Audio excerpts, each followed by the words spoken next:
The SCP Foundation is no stranger to pure evil. Whether it's a reptile that wants to end all life, a sadistic old man with his own torture dimension, or the personification of death itself lurking beyond a limestone cavern. But what if there was something even worse out there? The embodiment of chaos and cruelty, existing across multiple realities and dimensions. And what if it was coming for us? This is the Scarlet King, believed by many to be the ultimate evil behind much of the trouble the Foundation has faced, and some even speculate that fighting him was the reason the Foundation was created in the first place. But what exactly is the Scarlet King? He's known by many names, almost always including some allusion to the color red, and then a reference to royalty or power. Harak, Kaharak, the Red Shah, the Crimson Khan, PTE 616 Mendez Ex Machina, the Laha Raja, and, of course, SCP-001, to name a few. And like many of the Foundation's mysterious enemies, stories about his true nature and origins abound and are often contradictory.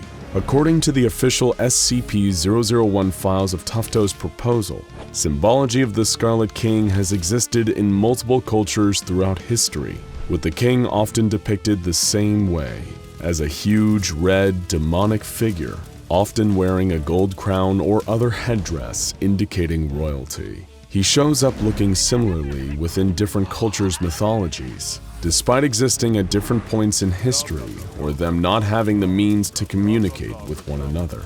A number of entities that the SCP Foundation is familiar with are believed to be somehow connected to the Scarlet King, including SCP-2317, a wooden door leading to the realm of a being known as the Devourer, who's expected to escape and cause an apocalyptic event in the next 30 years. But really, there's no way of knowing just how many SCPs are directly connected to the Scarlet King. Strangely, the Foundation's official file on the Scarlet King once designated his containment class as Keter, but that has since been downgraded to Safe. According to the file, any attempt to change this designation is likely to lead to horrifying results. It is widely known that the Scarlet King still has considerable influence over a number of groups, individuals, and anomalies in our universe. And if ever he made his way into our universe, it would likely lead to the irreversible damage of reality itself. So then why Safe? And why are the O5 Council so adamant that it remain that way? Getting to the bottom of this mystery is exactly why we're here today. But to fully grasp the true nature of the Scarlet King, we must first understand the man whose life and fate have always been tied to it, Dr. Robert Montauk. If that name feels oddly familiar to you, it's because of its association with one of the Scarlet King's most recent attempts to enter our reality, SCP-231. This SCP, often referred to as the Brides of the Scarlet King, was formed of 7 women.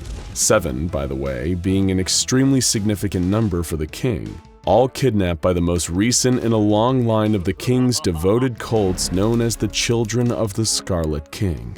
Each of these 7 unfortunate women were impregnated with anomalous horrors, such as the infamous SCP-682, and every time one of these horrors were birthed, a catastrophe occurred and the mother died. At the time, Dr. Montauk was a prominent researcher studying this anomaly, and as 6 catastrophes had already occurred, pressure was mounting to figure out a way to prevent the final birth. But as he was working on the issue, Dr. Montauk was struck with a personal tragedy, the mysterious disappearance of his 14-year-old brother Jacob.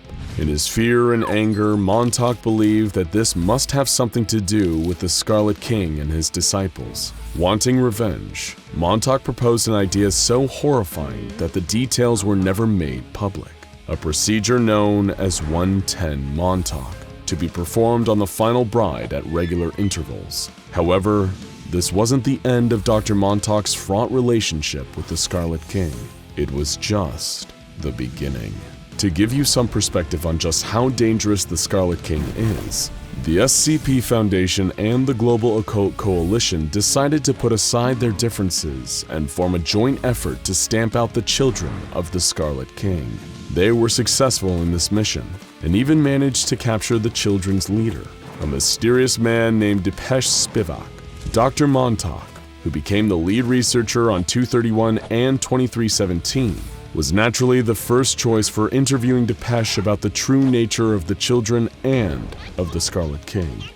Dr. Montauk could never be the impartial interviewer that the SCP Foundation wanted, though. The suspicion that the Scarlet King or the children had something to do with the loss of his younger brother still lingered just beneath the surface. Like a lot of cult leaders, Depeche was extremely cryptic in his answers to Dr. Montauk's questioning. He'd already heard of the doctor from the reputation of the horrifying Montauk procedure, and was surprised to see him so calm and courteous in person. A few key facts about the king and his cult were revealed in the first few rounds of questioning.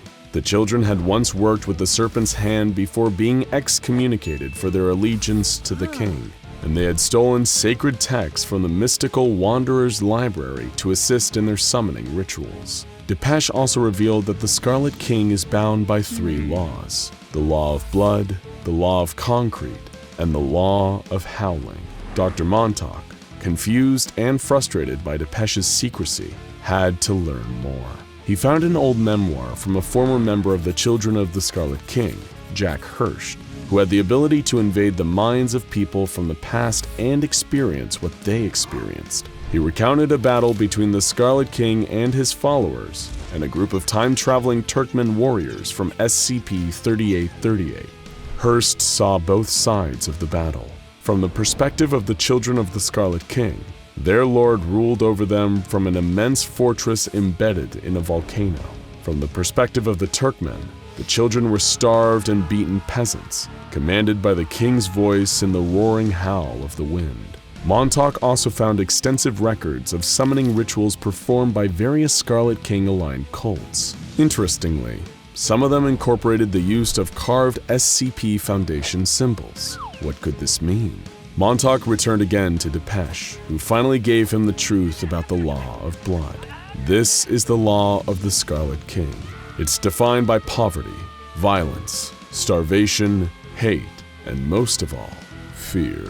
Like the serfs in the Middle Ages, persecuted by and subjected to violence from the nobles. To the Children of the Scarlet King, this sense of holy pain and awe is the only way to live. The alternative is the law of concrete, which means the modern age defined by empty safety and false comfort. Buildings, easy-to-access food, healthcare, knowledge, technology.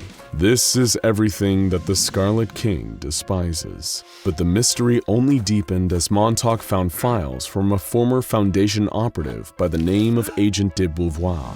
Montauk learned that the Scarlet King didn't seem to appear until after the Foundation was created. And in fact, it seemed that the greater interest the Foundation took in the Scarlet King, the more powerful he became. How could this be?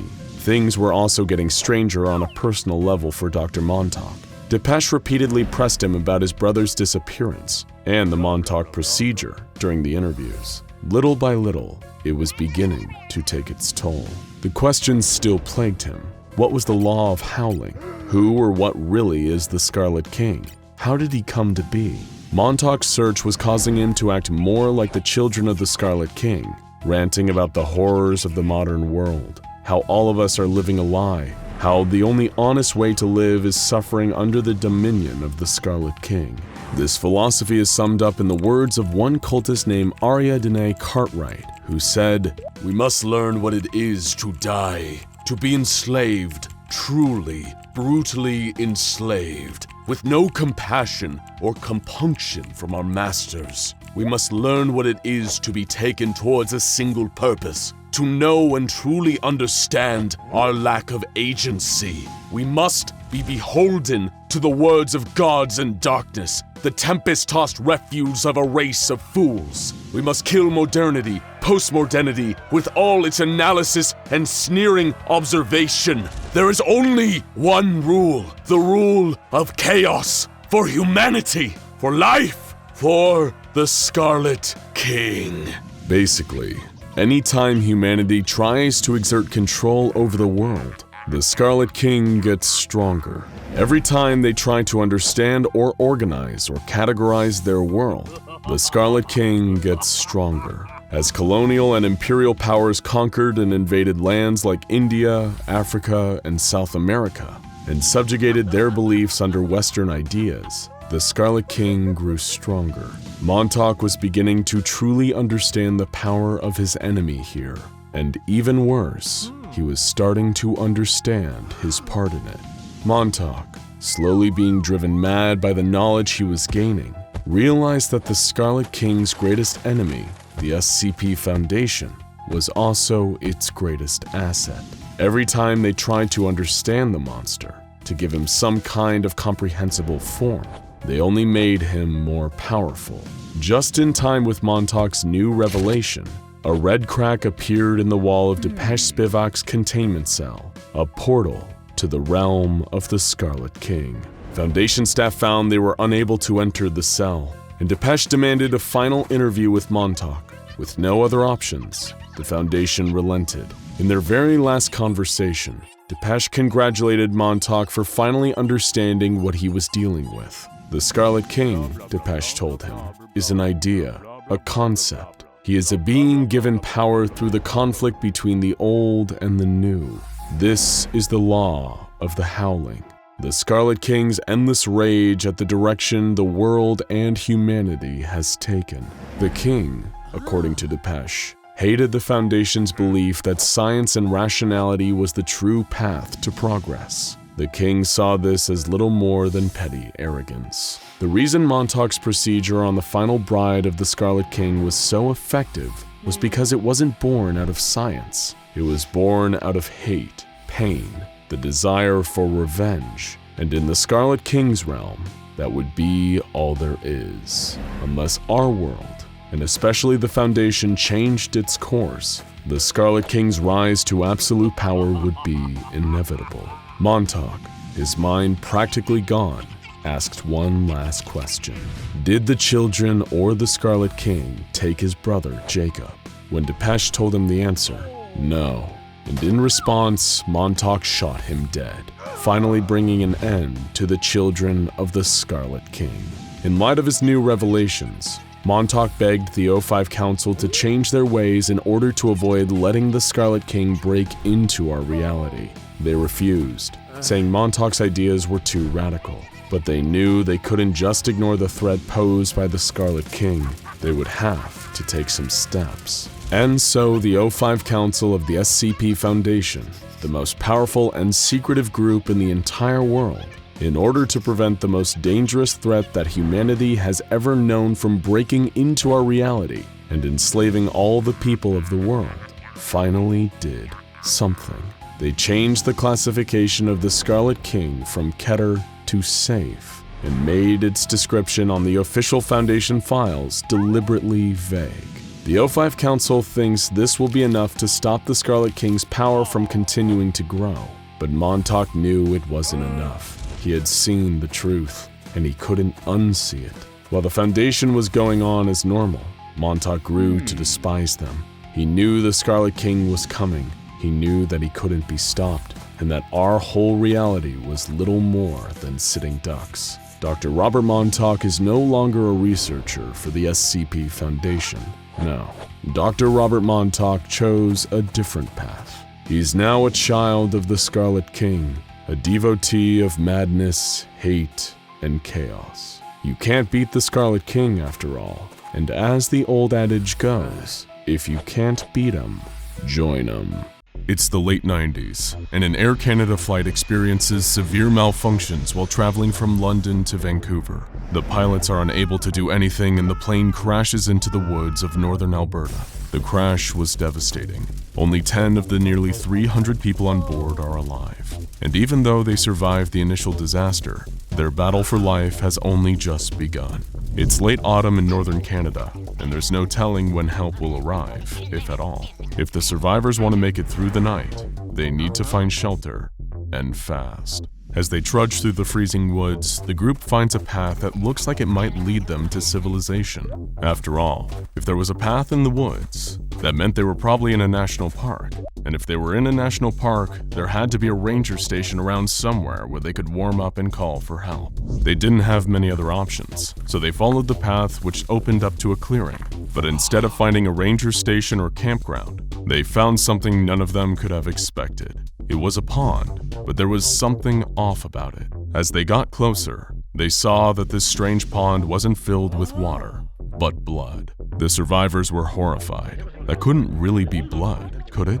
It must have been a weird algae or chemical reaction. But one member of the group, a man named Thomas Dean, who had been on his way back to his hometown of Prince George, British Columbia, thought there was something strangely familiar about this. He remembered being a boy and going to visit family in Alberta, and hearing an urban legend from the older local kids. According to the stories, somewhere out in the wilderness, in the northern part of the province, there was a pond full of human blood. And what made it even worse was that some said the pond was a gateway to hell. The SCP Foundation was also aware of this legend and had been trying to pinpoint the exact source of it for decades prior to the Air Canada crash. They would finally receive definite confirmation of the blood pond when Foundation personnel intercepted a radio transmission from a ranger station located within the Wood Buffalo National Park. It was the survivors of the crash who had managed to make it through the night, and they were about to be escorted out of the park by rangers. The Foundation mobilized quickly to cordon off the pond, as at the time they were unsure of what potentially harmful properties the pond might have had. They set up Watch Station Epsilon 38 and put staff on guard to deter travelers from the area. The pond was given the designation of SCP-354 and classed as Euclid. Foundation scientists made a number of interesting discoveries about SCP-354 when they collected samples for testing. First, the pond was not in fact full of blood, merely an inorganic liquid that closely resembles blood in color and consistency. Second, and even stranger than the red liquid, is that the pond doesn't seem to have any definite banks or a bottom. Instead, the liquid in the pond increases in density as the radius away from the center increases. The liquid congeals at the edges, becoming more solid and blending into the surrounding soil. It also becomes thicker as one descends deeper into the pool, and the bottom of the pond has not yet been reached, if it even exists. Initially, the Foundation found no signs of life within the blood pond, but that would all change at 2:03 p.m. on the day following the opening of Watch Station Epsilon 38. When the science team noticed an unusual level of activity on the pond's surface. Security footage feeds showed a shape rising out of the pond, followed by a deafening shriek. After that, the feed was cut and Foundation lost all communication with Watch Station Epsilon 38. Fearing the worst, a mobile task force was dispatched to the location.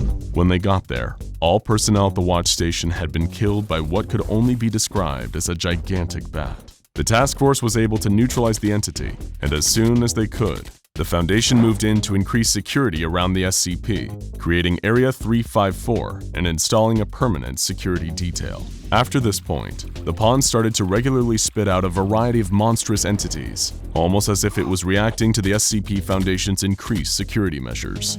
After SCP-354-1, the giant bat, came SCP-354-2. 354-2 was an echidna-like monster the size of a bear that was virtually bulletproof but unable to escape Area 354. The Foundation neutralized this anomaly with napalm.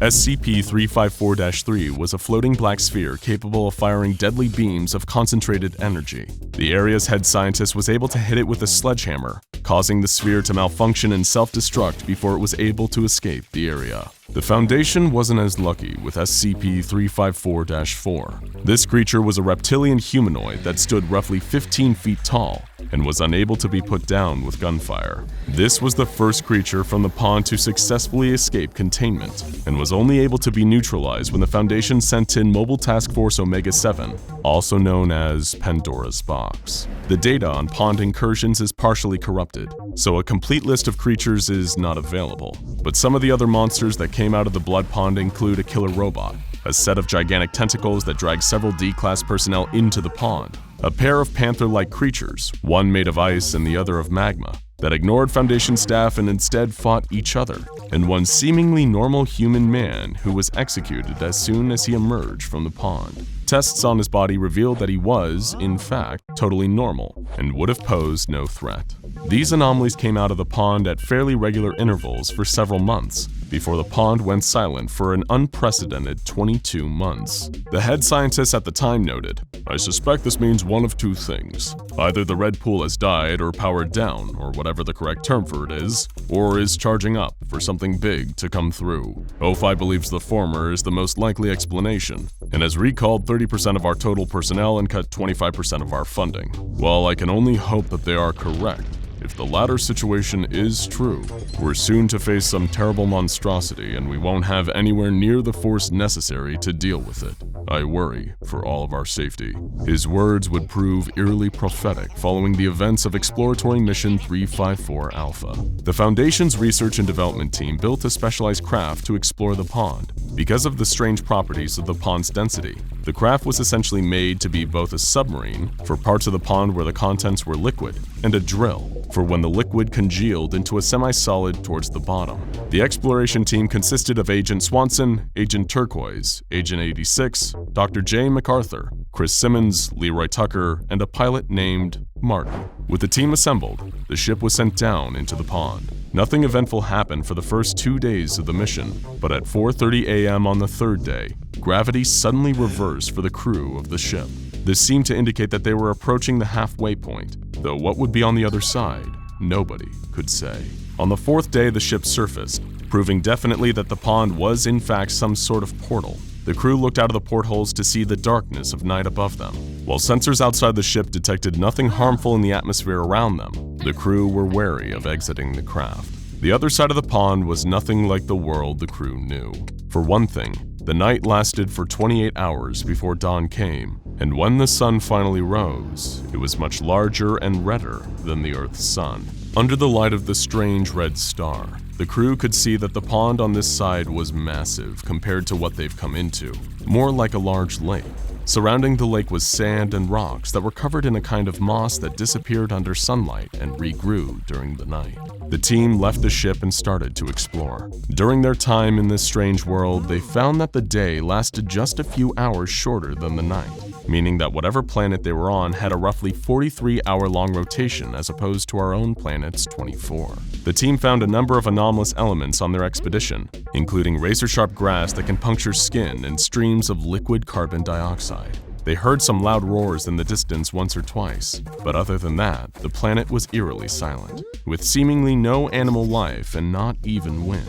When it rained, the soil remained dry, and based on that, the scientists theorized the plants in this world were more efficient at absorbing moisture. On the 25th day, the team ran into a huge metal wall that appeared to be artificially constructed. Luckily, Leroy Tucker, a quick-thinking researcher, was able to rig a blowtorch from camping supplies and melt a hole through the metal. On the other side, there was finally wind and odd black grass. That's the extent of what is known about the other side of the wall, because the expedition logs are heavily corrupted after that point.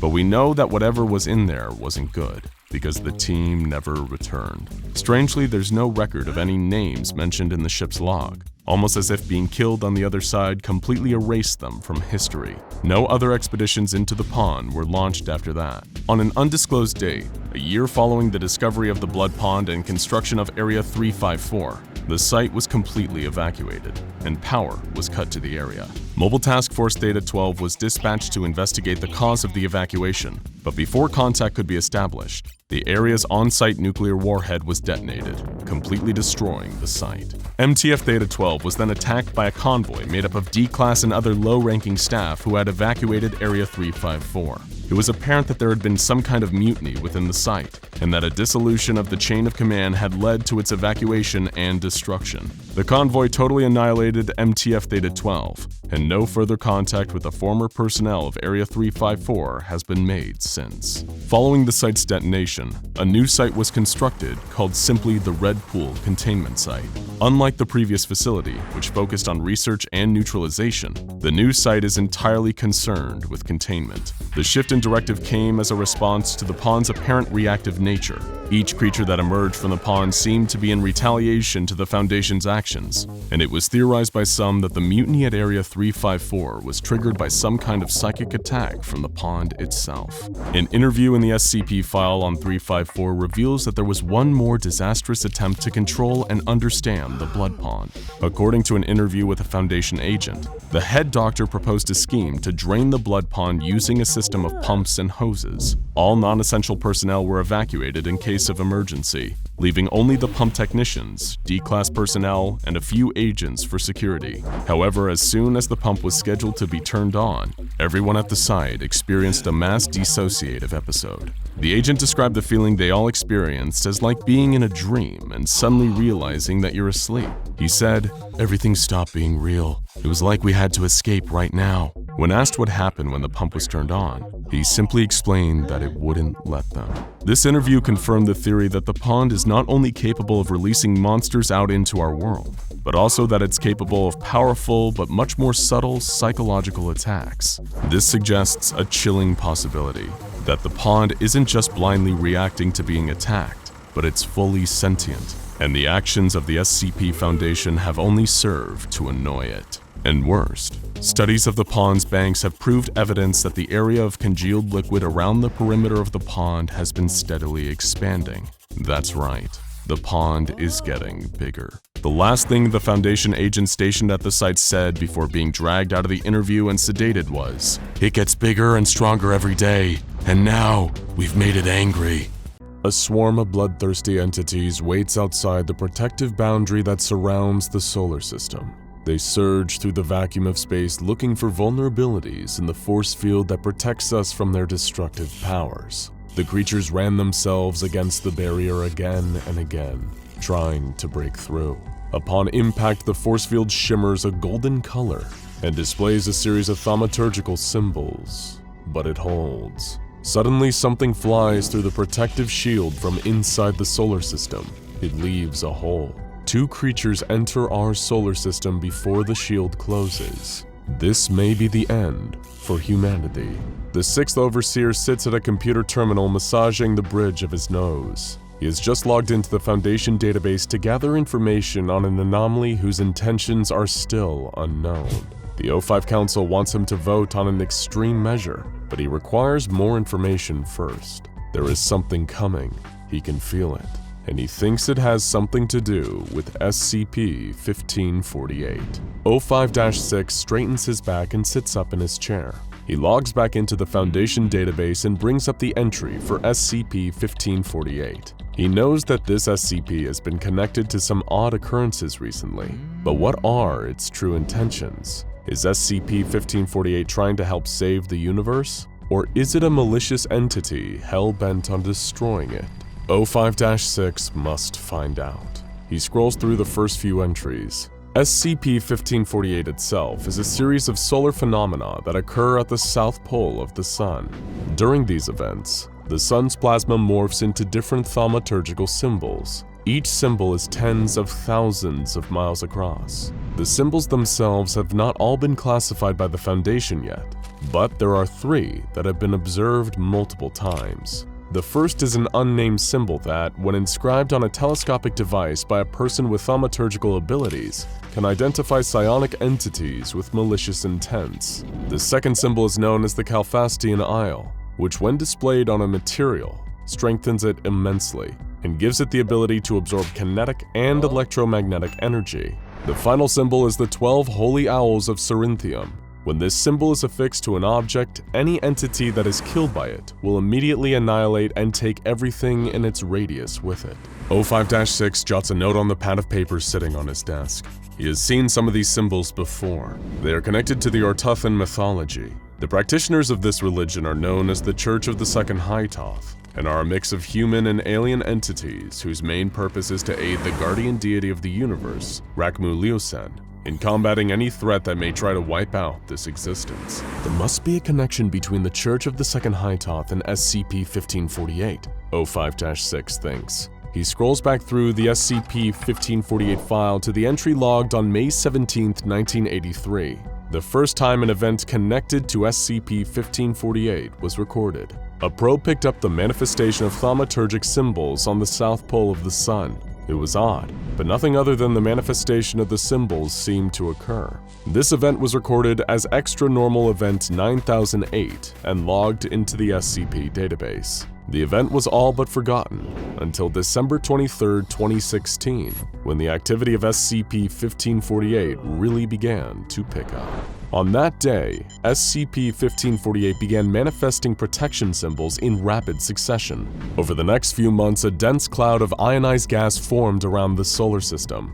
This ionized wall of radiation surrounded the heliopause, the boundary where the sun's radiation gives way to the vacuum of space. Over time, this cloud became thicker, until no light from outside of the solar system could enter. Foundation censorship protocols were quickly used to disseminate false data, suggesting that the solar system was passing through a dense cloud of cosmic dust, and that was what was altering the night sky and causing the stars to disappear.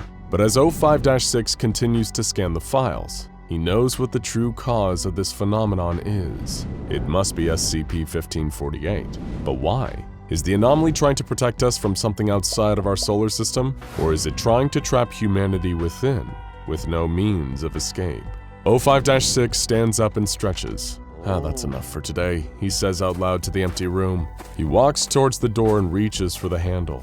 All of a sudden, sirens start going off and red lights begin to flash. O5-6 spins around and runs back to the computer terminal. An emergency alert begins coming through. The Falcon Light 5 rocket that launched earlier in the day to bring supplies to the International Space Station has spontaneously lost 50% of its mass mid-flight. O5-6 frantically begins typing. He brings up videos from surveillance satellites. The Overseer watches in horror as pieces of debris and bodies of the crew float through the silence of space. The rocket looks like it has been cut directly down the middle, and half of the structure has vanished from existence. What is happening? Suddenly another alert comes in. All communication has been lost with the International Space Station. Without warning, the space station begins broadcasting a series of cognito-hazards. O5-6 quickly changes the channel to stop the signal from transmitting through his computer. Reports start coming in from around the world that anyone who continued listening to the cognito-hazard signals began entering trances.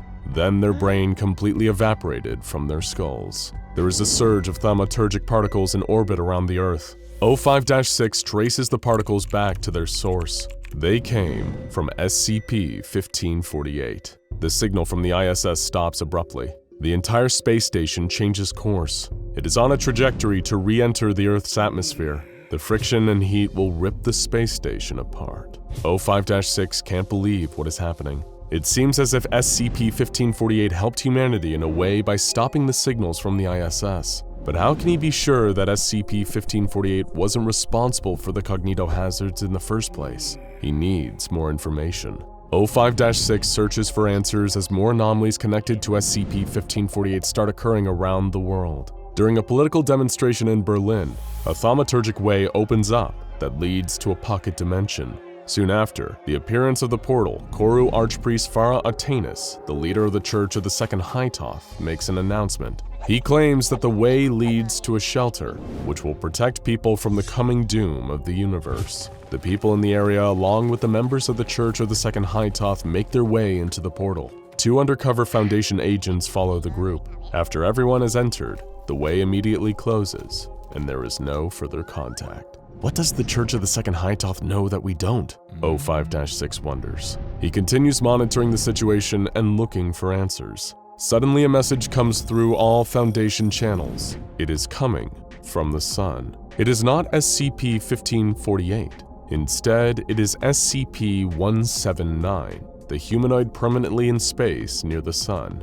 179 sends out one clear word in its signal: defend. Who is SCP-179 talking to? O5-6 thinks. What needs to be defended? Is it humanity? Our solar system? The universe? Another alarm begins to go off. What now? O5-6 screams. He brings up the alert. The screen flashes to the moon.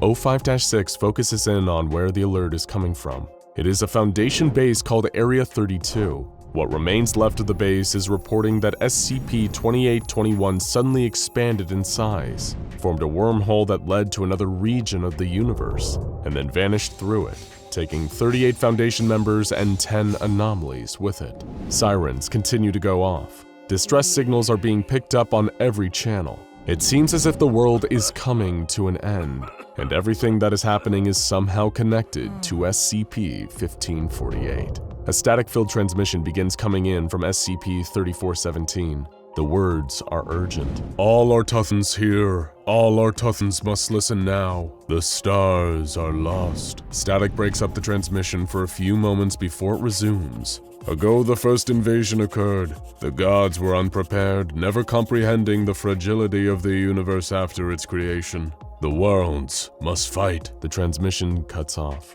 Everything goes silent. A pulsating SCP icon appears on the screen of O5-6's computer. It is the part of the puzzle he has been waiting for. In 1999, the O5 Council unanimously voted to launch a mission called Seraph-1 to explore beyond the heliosphere.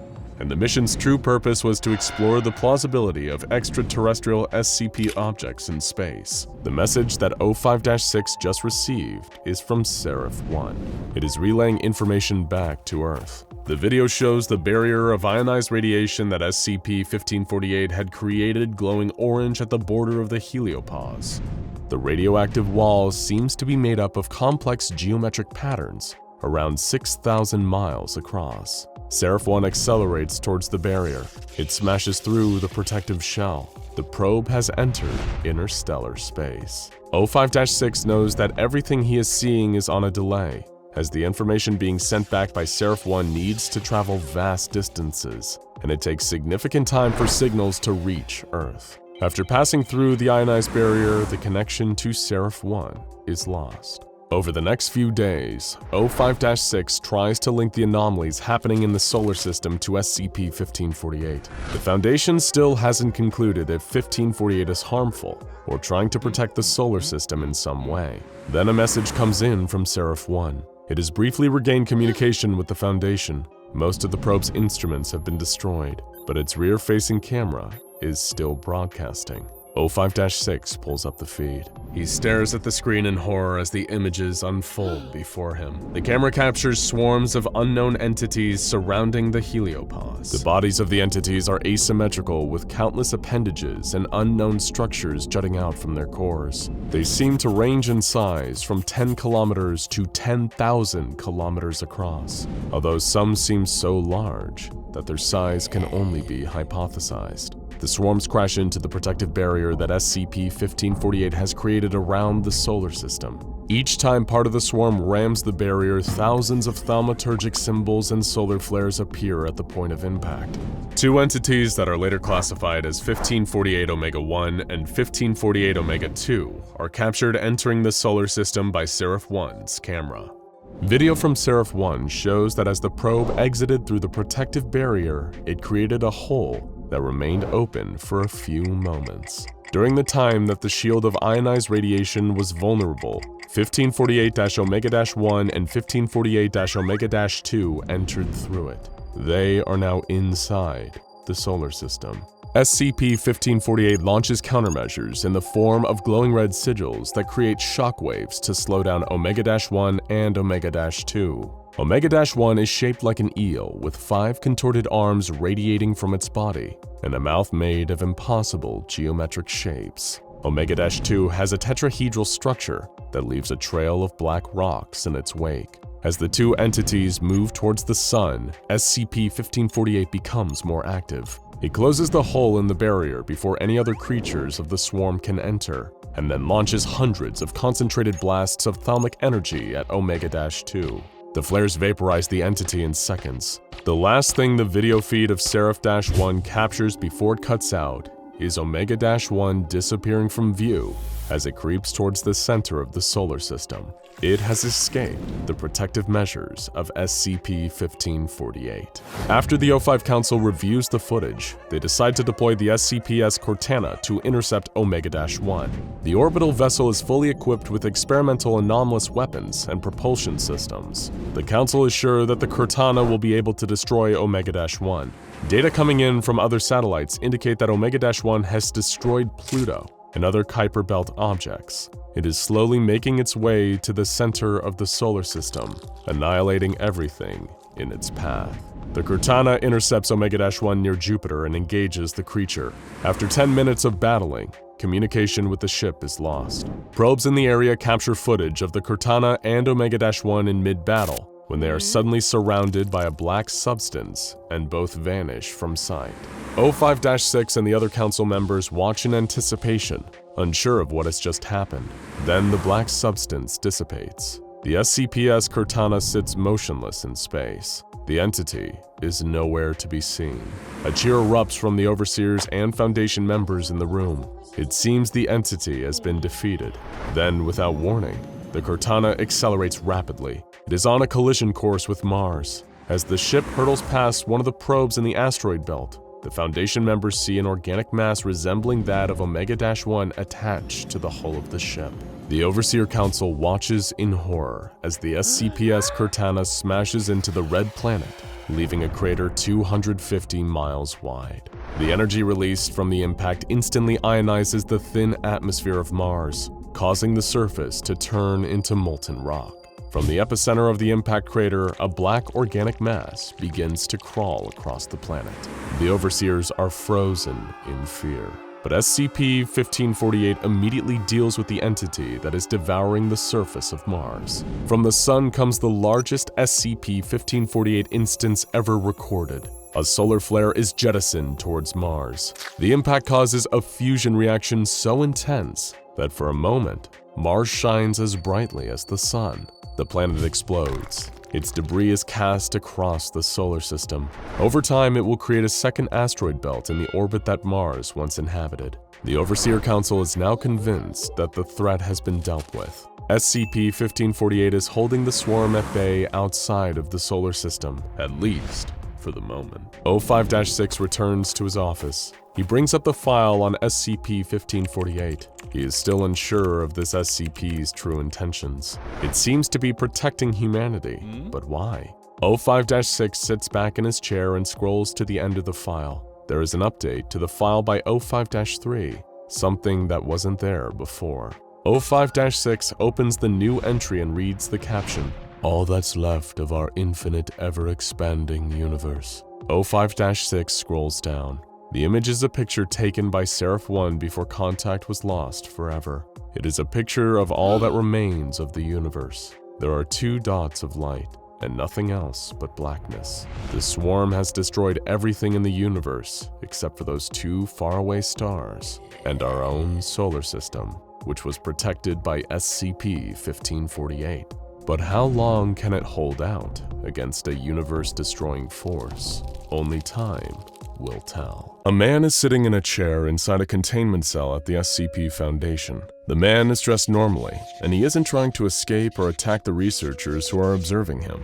The only thing that makes this man different from you or I is that he ages right in front of us, going from a teenager to an old man in a matter of minutes. At first glance, SCP-1007 looks very normal, just a corpse lying in a standard coffin. Well, the corpse of an old man in a coffin being kept locked up in a containment chamber is normal when compared to some of the other strange anomalies that are found in the SCP Foundation's archives. Inside the coffin with SCP-1007 is a small metal key, and this is quite literally the key to seeing what makes this anomaly so special. On SCP-1007's back, between his shoulder blades, is a small keyhole. X-ray scans of 1007 have shown that the keyhole is just an empty socket. It's unconnected to anything. There's no internal clockwork mechanisms or other machinery that should be able to be activated by a key. When the metal key that is kept in SCP-1007's coffin, classified as SCP-1007-1, is inserted into the keyhole on 1007's back and turned, something truly incredible happens. As the key is turned, SCP-1007 undergoes a change unlike anything the SCP Foundation has seen before. With each turn of the key, the subject's physical age is reversed by 1 full year. Foundation researchers are able to watch 1007 age in reverse in real time. Even any decay that had set in on the corpse is completely reversed and disappears as the key is wound and 1007 gets younger and younger. As the key is turned, 1007 will continue to de-age, physically compacting and shrinking down until it appears to have the form of a newborn human child. It's unknown where the physical mass of 1007's body goes to, since this should defy the laws of physics. But those laws we assume to be a bedrock of our universe's reality are often more of a suggestion when it comes to anomalies the SCP Foundation deals with.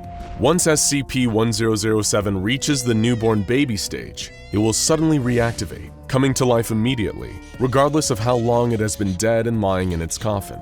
Once 1007 is brought back to life, he will go through the entire human life cycle within a 75-minute period, experiencing what looks to be approximately 1 year of normal human growth and development for every minute that passes. That means that in the course of about 16 minutes, researchers will see SCP-1007 change from a crying infant to a fully grown teenager. As you can imagine, the subject has reported feeling excruciating pain during these first few minutes, as his bones rapidly lengthen and expand, and his muscles develop and change shape dramatically.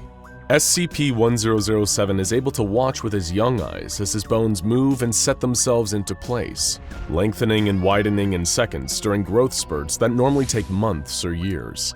After about 5 minutes, provided his legs have grown to the same length at the same time, he's usually able to prop himself up and stand. At around 10 minutes, the pain really starts. The bones crack and ache as they grow at their fastest for the whole cycle. Hair will also grow on his face and body, and he can't help but feel some amount of shame and embarrassment at what's happening to him in front of the Foundation researchers, who are taking copious notes. By 20 minutes, he can hardly think due to the pain. At this point, he usually lies down and curls into a ball, whispering to himself that it will all be over soon, that the pain won't last forever. After another 10 minutes, he's right. The pain has almost stopped completely by the 30-minute mark, but now as wrinkles and stretch marks start to set in, a different kind of pain reveals itself as SCP-1007 realizes that he must watch himself die. 40 minutes in, and he starts to reflect on his past, the life he was forced to lead as a kind of sideshow freak. More on that later, though. The physical decay happens faster now, warts and moles and other marks of age appearing on his skin. After 50 minutes, he is aware that over half of his life has passed, and he is reaching the end. His hair starts to fall out, as do his teeth, which he's never actually been able to use as he's never tasted food.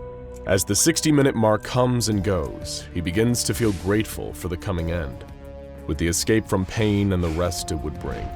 His body has become very wrinkled by this point and is covered with age spots. His eyes begin to cloud, severely limiting his ability to see, and his hearing gets weaker and weaker until he can't comprehend anything the researchers say. At 75 minutes, it's all over. SCP-1007's body expires and he dies once again. He will remain as a corpse until the metal key is inserted into his back and the whole process starts once again. Just as there appears to be no explanation for where the mass of SCP-1007's body goes as the key is wound during the reversal process, so too is there no explanation for where the energy needed for his rapid growth comes from. This process should violate the first law of thermodynamics, and Foundation researchers are very curious about the underlying process. The one constant that remains on SCP-1007's body is a small tattoo on his right calf, where the words Mr. Life and Mr. Death from Little Misters by Dr. Wondertainment appear. This matches up with entry number 11 on document SCP-009, which lists a total of 20 Little Misters. SCP-1007 was recovered by Task Force Tau-6 during a raid on a mansion in California, along with several other anomalous creatures and objects. The owner of the mansion claimed that he acquired SCP-1007 at an auction hosted by Marshall, Carter, and Dark Limited. Marshall Carter and Dark Limited is a club based in London, England, that is famed for collecting and selling what it would describe as rare and obscure objects. Unfortunately, this often includes various anomalies that should be under the care of the SCP Foundation. And the club's mission to provide its members with exclusive, expensive, and rare experiences means that they're often in conflict with the Foundation, and they have even been responsible for several containment breaches. Marshall Carter and Dark Limited continues to be a very secretive organization, and the name of the director and a list of its members have so far been very difficult to obtain.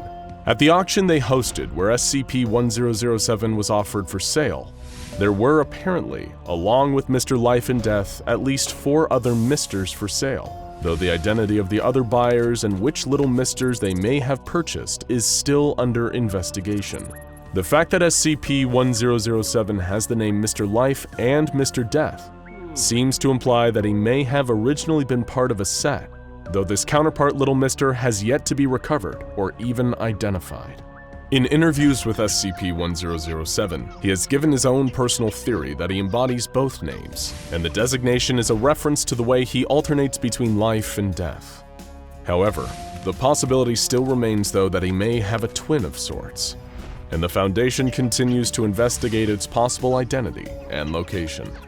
SCP-1007's brief 75-minute life followed by a death that lasts until he is rewound by a special key means that he is easily contained and has been classified as safe. He is only to be activated during routine testing, and after experiencing death, he is to be placed back into his coffin along with the key.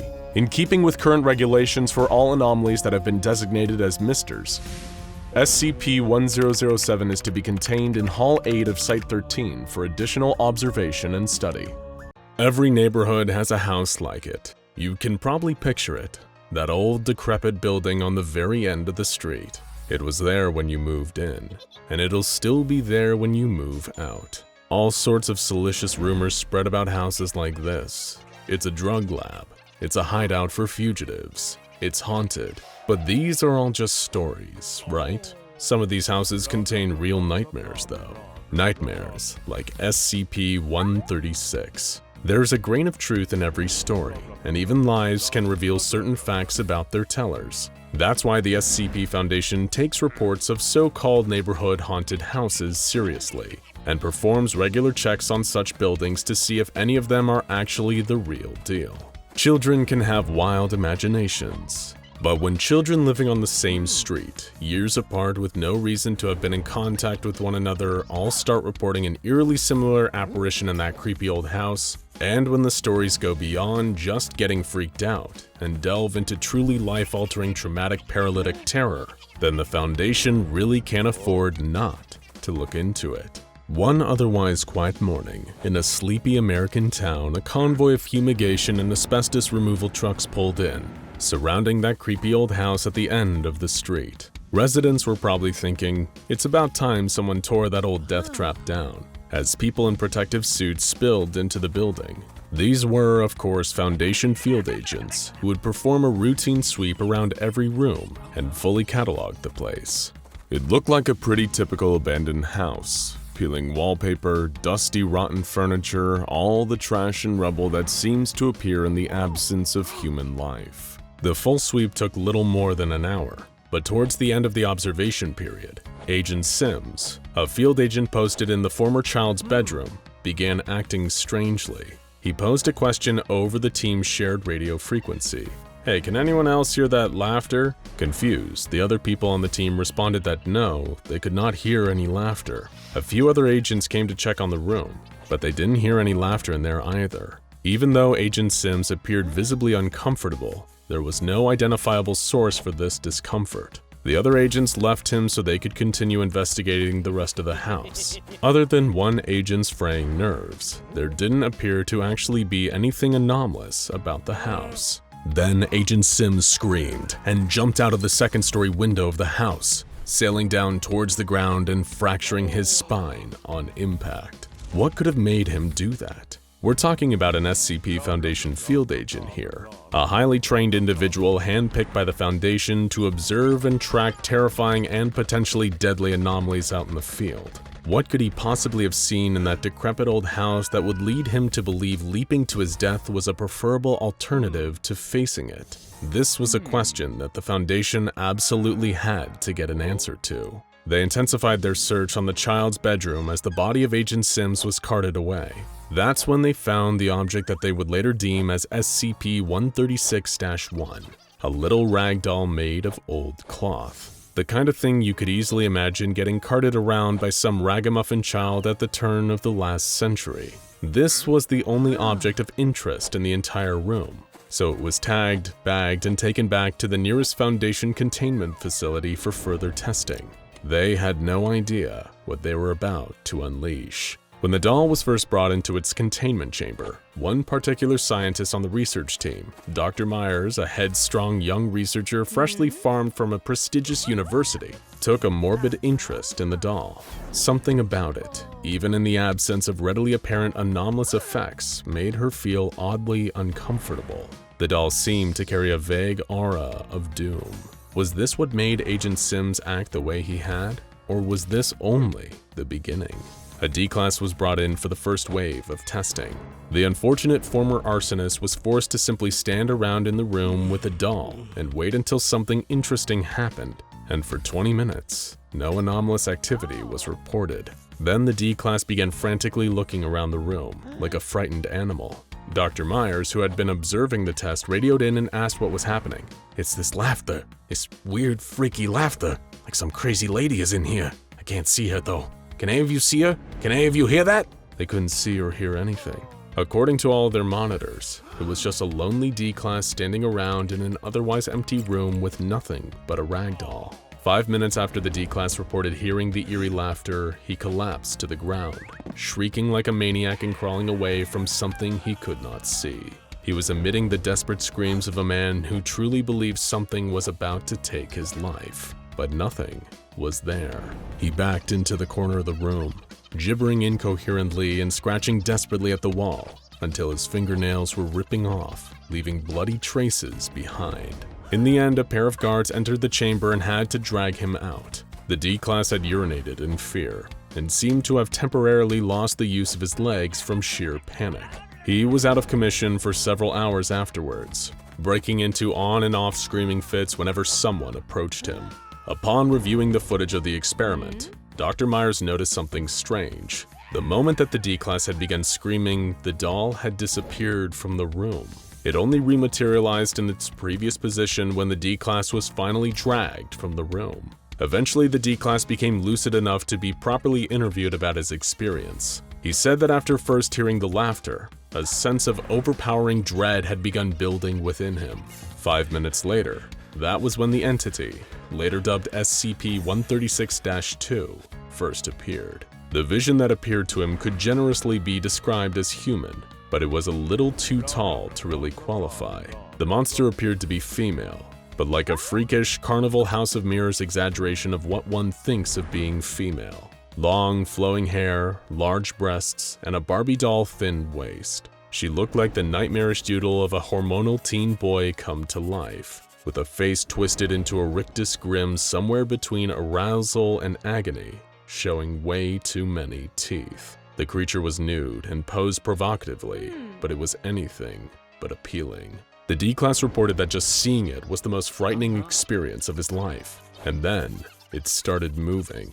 It was slowly floating through the air towards him like a vengeful ghost, that painful smile getting wider as it drew closer to him.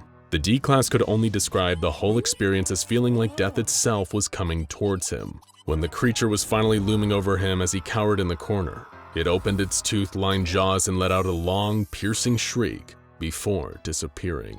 In the following weeks, the D-Class was kept for testing. He experienced severe night terrors every single night afterwards, all of them related to SCP-136. Further tests looked into the doll itself, but there didn't seem to be anything anomalous about its construction. It appeared to be made from the kind of plain, non-anomalous materials you'd expect from any doll of this variety, though occasionally, the exact materials would change, even between observers. In addition to the most common cloth variety, witnesses have reported the doll being made of clay, wood, and metal, with 10% viewing the doll as male, with the rest all agreeing that the doll is female. The Foundation conducted a battery of tests on the doll, just to make sure that the results were largely consistent across all subjects. Over 25 subjects were tested on SCP-136, all reporting roughly the same results. Laughter after 20 minutes of observation, a few minutes of silence, and then, according to subject testimonials,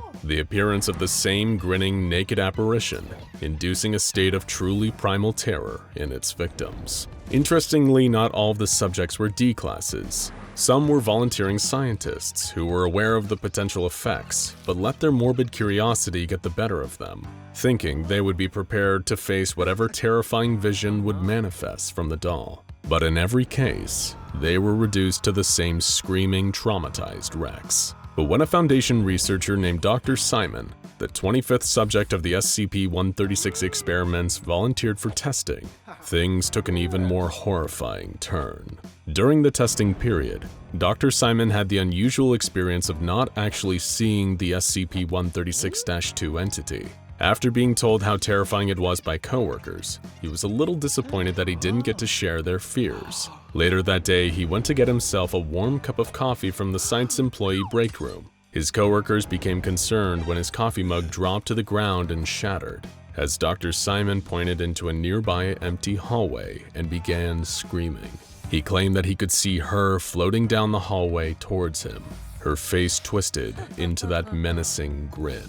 As none of the other scientists could see what Simon was seeing, they surrounded him and attempted to calm him, assuming that he was perhaps the victim of some kind of sudden psychotic break. But minutes later, every scientist in the break room collapsed and fell unconscious. Not long after, they all began to wake up, except Dr. Simon.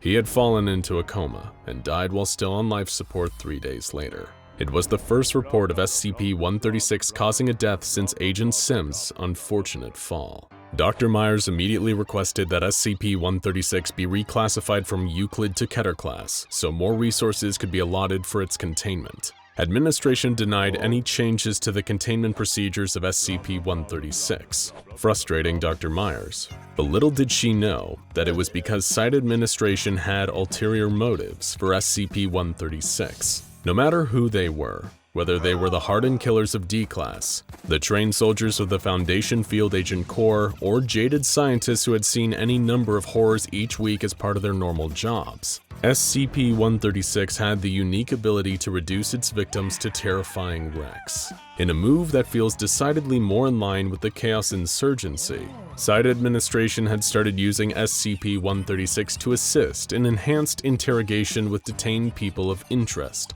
Even the toughest nuts to crack soon became very talkative after the appearance of SCP-136-2 traumatized them for life. Essentially, the administrators were making a kind of deal with the devil, allowing SCP-136 more free reign, in exchange for them gathering valuable intel from these victims. But as always, the problem with making deals with the devil is that the devil is always going to collect his due in the end. Dr. Myers' warnings would continue to fall upon deaf ears though, even as the creature's powers seemed to grow. Tests on D-Class continued, with the entity traumatizing a whole group at once during one of these experiments. However, when Dr. Myers herself, along with a few agents, entered the testing chamber to drag out their twitching bodies, they all fell unconscious. When Dr. Myers woke back up, 3 of the D-Classes had fallen into comas like Dr. Simon, and died shortly after. Dr. Myers pleaded with the administration to terminate the doll, but her requests were denied. It was proving to be too valuable in its various interrogations, and besides, nobody was sure if the doll could even be terminated. Whenever it was damaged, it simply disappeared and reappeared within a 1-meter radius. The only thing that hadn't been tried was full vaporization, which Dr. Myers' superiors refused to sign off on. SCP-136 was here to stay. Unfortunately, the same could not be said for Dr. Myers herself. After one more unfortunate testing incident, where a D-Class disappeared entirely in what seemed to be clear evidence of SCP-136's growing power, Dr. Myers implored Site Administration to reclassify the anomaly and slate it for termination. It was getting more powerful, more unstable, and more dangerous. But rather than terminate the anomalous Ragdoll, in the end all they did was remove Dr. Myers from the SCP-136 case. With her gone, there was one less thing for them to worry about as they gave more and more victims to SCP-136, using its dark powers to torture detained people of interest into telling them everything they wanted to know. But with the entity seeming to grow more powerful with every victim, it seems very likely that Dr. Myers' worst fears will come true. And one day those controlling the terrifying anomaly will find that they're the ones hearing a strange, evil laughter coming from nowhere at all. Imagine this. It's summer vacation and you're a kid. You and your friends are playing in the woods near your neighborhood, just like you've been doing most days during the break from school. One day you spot a treehouse. It's not that high off the ground, and it's very simply built from leaves, grass, and scraps of wood. You and your friends are curious, so you decide to check it out. Upon investigation, you find a kid in there. He says his name is Billy, and this is his treehouse. You don't recognize him from school, but you figure he just must be new in town. He asks if he can join your group, and wanting to be nice to the new kid, you tell him okay. You spend the rest of the day playing with him, games like hide and seek, tag, and Red Rover, until it's time for everyone to go home for dinner. Strangely, Billy doesn't seem to leave. He just stays in his treehouse. For the rest of the week, playing with Billy in his treehouse become a regular fixture of your daily routine. But oddly enough, he never comes to hang out at any of your houses, and you never seem to see him anywhere else but in the woods. One day, however, he decides to invite one of your friends, Amy, to hang out with him at the treehouse alone. You think nothing of it, but after that point, you never see Billy again. It's a couple of weeks before you and your friends see Amy again, and when you do, she appears off somehow. She seems to be spending a lot of time in that treehouse. Billy has disappeared, but you and Amy and the rest of the kids keep meeting up to play together in the woods. One day, Amy pulls you aside. She wants you to come meet with her tomorrow at the treehouse, alone. This is typically how an SCP-974 infestation begins, with a mysterious new kid inviting a group of friends to hang out in this crudely made treehouse. But as you might have guessed, this kid isn't a kid. He's SCP-974, a carnivorous monster that only looks like a human child. It can live on small woodland animals, but its preferred prey is kids between the ages of 6 and 12, taking the phrase "you are what you eat" to the next level. The entity will install itself in an area with a sufficient amount of trees, in proximity to a decent population of children. It will then construct a crude treehouse to serve as its nest, and begin befriending groups of between 2 and 5 children. The creature will engage in normal outdoor games and allow its new friends to come and go as they please, building the trust of its newfound playmates. But then, after about a week, it will select its victim. SCP-974 will single out one member of the group and invite them to the treehouse alone. Whether they accept or deny the invitation is irrelevant, because this is the point where SCP-974 will strike, subduing and then devouring that child. After doing so, the creature will disappear from the area, going into a state of hibernation for roughly 12 days. During that time, it goes through a period of metamorphosis, transforming from whoever it looked like before into an exact likeness of the child it just consumed. SCP-974 will continue this cycle of selecting and catching prey until there are no children left in the surrounding area. While it's initially friendly to children, SCP-974 has an intense fear of any older human beings. The mere presence of a person older than 13 is enough to trigger the creature's fight-or-flight response, and it will run away if it sees any adults coming. When running isn't an option, SCP-974 will resort to violence to defend itself. Despite its looks, SCP-974 is much stronger, faster, and more resistant to damage than a child, and it has been known to completely rip adults apart in situations where it felt threatened and cornered. SCP-974 does not appear to be affected by bullets or striking weapons, and the only reliable way to put down an instance seems to be with fire. When infestations are discovered in the wild, the normal SCP Foundation protocol is to attempt to capture the creature, but if deadly force is required, agents will set fire to the creature's nest and a portion of the surrounding area until it has been confirmed dead, before covering up the destruction as the result of a regular forest fire. The SCP Foundation was able to capture one instance of SCP-974 and place it in containment, hoping that having one in captivity would provide insight into the creature's origins. It was placed in a lightly wooded enclosure at Zoological Reserve Site-16, where it immediately started constructing multiple treehouse nests from the plant life it found. Initially, the containment of SCP-974 involved offering the creature live human prey. Once every 3 months, a group of 4 children would be brought in accordance with Protocol 12. The children would be given room and board in on-site barracks, and encouraged to explore the enclosure and play with SCP-974. If 974 had not selected a victim within 5 days, the group of children would be sent away and a new group would be introduced. This system worked for a few years, but as you might expect, the Ethics Committee had a problem with the practice of offering up live children to a deadly anomaly. Now, as of January 1st, 2015, the team at Zoological Reserve Site-16 are no longer able to evoke Protocol 12 in order to acquire children.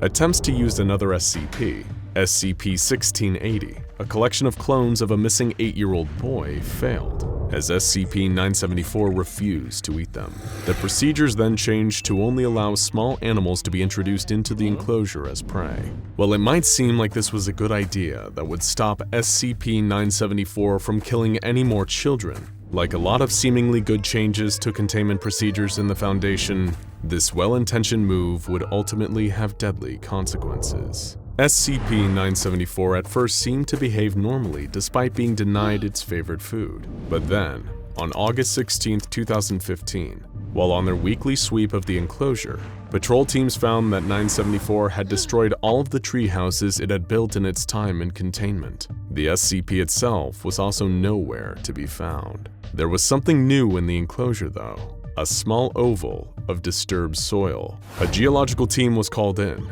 and through ground-penetrating radar, it was found that there was a humanoid figure buried there, curled up in a fetal position. This couldn't be SCP-974, could it? The figure was much too long and thin to be anything resembling a human child, but it had to be SCP-974. It was the only living thing in the enclosure. The scientists were intrigued, and they theorized that the SCP might have entered a new life stage. Further scans were conducted over the next 10 days. During that time, the creature never moved from its position, though it did continue to grow. It seemed like it was absorbing nutrients from the surrounding soil. The team decided to exhume the creature to examine it. When they dug it up, they found that SCP-974 had stretched out, now measuring 220 centimeters in length and weighing just 37.4 kilograms. It had no features or orifices of any kind anywhere on its body, and its now pale white skin was covered in some kind of sticky mucus that, when examined, was found to contain a previously undiscovered enzyme. The creature was alive, but barely. It wasn't breathing, and its heartbeat was extremely slow, almost to the point of being undetectable. SCP-974 was examined for an additional 4 weeks, after which it died and was sent for dissection. Some of the scientists and researchers at Zoological Site-16 were disappointed to hear about 974's death. As vicious and feral as the creature was, they developed a certain fondness for it and its many tree houses. Luckily, it wouldn't be too much longer until a new specimen was obtained. On October 16, 2016, a group of no less than 7 instances of SCP-974 were discovered near a major American city. The containment team was forced to kill 6 of the anomalies in the attempts to capture them, but 1 instance survived and was taken to Zoological Site-16. As was mandated, the area was burned and Foundation counterintelligence disseminated a cover story about a forest fire caused by an improperly extinguished campfire. The new SCP-974 was, like the original one, placed in the enclosure and denied human prey. Also like the first one, this 974 buried itself after being denied its preferred meals for several months. The decision was made to leave the SCP underground longer than the first instance, to see what it might become if this developmental stage wasn't interrupted. On January 25, 2017, the creature finally dug itself free from the Earth. Now designated SCP-974-A, it was far more aggressive than any instance of 974 had ever been before. As soon as it was free from the dirt, it made a beeline straight for the nearest monitoring station. It ripped the roof off and tore the 16 members stationed there to shreds in just 90 seconds. When the response team arrived 15 minutes later, only 12% of the human remains were able to be recovered. But, strangely enough, it at first seemed like one of the team had been spared. Georgia Stone, one of the monitoring team, was severely injured, but apparently in a stable condition. Disoriented, she approached the response team, begging for assistance and urging them to take her out of the enclosure. But the team was skeptical. They knew that SCP-974 could become an exact copy of any child it consumed, so it followed that the fully grown SCP-974-A might be able to copy adults. They asked Georgia questions in order to confirm her identity, but she was unable to answer them. Having been found out, SCP-974, still mimicking Georgia, attacked the response team. They'd been armed with flamethrowers, but unfortunately, on top of its resistance to damage, the adult form of 974 didn't seem to be afraid of or harmed by fire. The team was at a loss for how to kill this thing, or even subdue it long enough to get out safely. SCP-974-A was tearing through the members of the team like they were made out of paper. Thinking quickly, one member of the response team, a guard named Emilio, pulled out one of his standard-issue Foundation hand grenades. When SCP-974-A came at him, he pulled the pin and, holding the grenade, shoved his arm into the creature's open mouth. While the explosion destroyed Emilio's arm, it didn't even break the skin of SCP-974-A.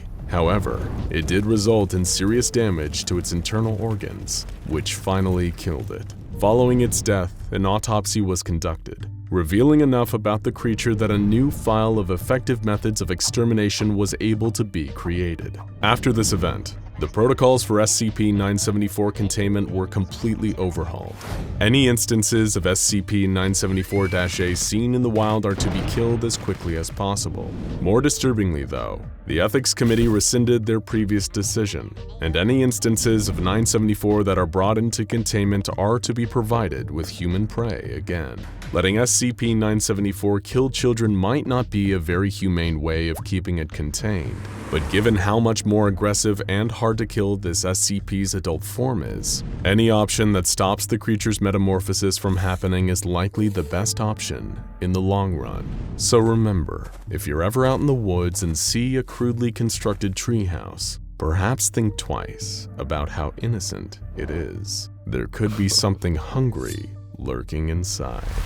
One fine morning, your distant Aunt Carol came to your family home in an almost frantic state of excitement. Carol had always been a bit eccentric, totally harmless of course, but what you'd describe as being on the more zealous side of religious. Predictably, she wanted to ask you and your family to come to church with her. Seeing as you don't see Aunt Carol often, you and your family decide that there's no harm in indulging her. You're not an atheist family by any means. In fact, you were all raised Catholic, but it felt like it'd been forever since you last went to church. Aunt Carol wanted to show you and your family the special celebrations that went on at her church. You remember her practically grabbing you by the wrist and dragging you to the building, her eyes filled with a crazed enthusiasm.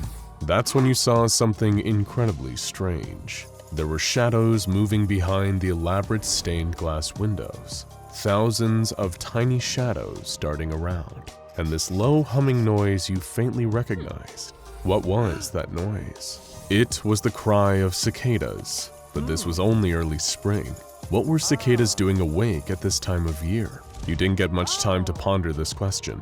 In the next few seconds, you and the entire church were surrounded by heavy-duty tactical vehicles. What appeared to be a large and heavily armed SWAT team poured out of the vehicles. Unbeknownst to you, these were a mobile task force sent in by the SCP Foundation. specifically MTF-Y99, also known as the Altar Boys, a specially trained group of Foundation agents used for anomalies of a religious nature. You, your aunt, and the rest of your family are rounded up to be debriefed and given amnestics. One of the last memories they took from you was the sight of Foundation agents dragging bloody bodies out of the church. As the doors opened, thousands of cicadas streamed out and disappeared into the skies. But these weren't like any kind of cicada you'd ever seen. They were beautiful. Their rainbow-colored wings reminded you of ornate stained glass. Who could have guessed that these pretty little bugs are tied to an entity very likely to bring about an XK-class end-of-the-world scenario someday in the future? The bugs, the bodies in the church, and even your aunt's incredibly strange behavior all fall underneath the umbrella of a Keter-class anomaly known as SCP-3004. But to truly understand this anomaly that was once thought to be destroyed, and the implications of it still living today, we need to go back 600 years to Ireland in the 15th century.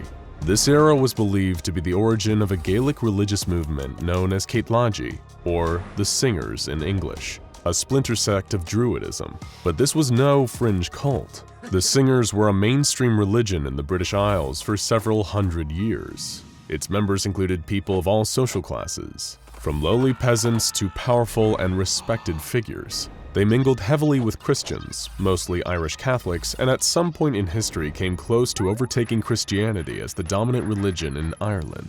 So, who were these people, if they're supposedly such a large part of recent history in the area?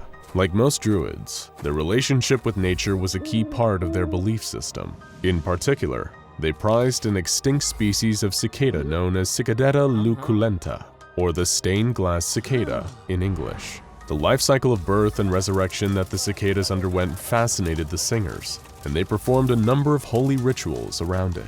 One recorded ritual was the celebration of children entering adulthood that was marked by them first losing their baby teeth. But the rituals of the Singers accidentally opened some kind of door to a being from a different plane of reality, dubbed SCP-3004-1 by the Foundation.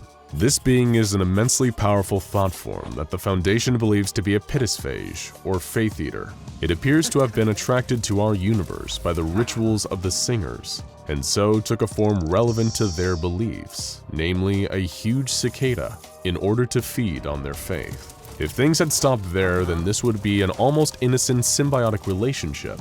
But the interactions between SCP-3004-1 and our world led to dangerous consequences due to its powerful reality warping abilities. For example, during some rituals, huge numbers of stained glass cicadas would burst from the mouths of those participating, often causing them to choke to death. Other times, 3004-1 would manifest physically in the sky above its new worshippers, causing painful boils on whoever witnessed it, and occasionally symptoms akin to radiation sickness. It appeared that 3004-1 was growing more powerful over time, and its rise to power was intrinsically linked to the rituals of the Singers and the existence of the stained glass cicadas. Two groups that predated the Foundation, the Vatican's Congregation for Otherworldly Acts, and the English government's Royal Society for the Imprisonment of Abnormality, essentially performed an all-out religious genocide on the Singers. No meaningful trace of the religion was left when they were done, aside from their own records.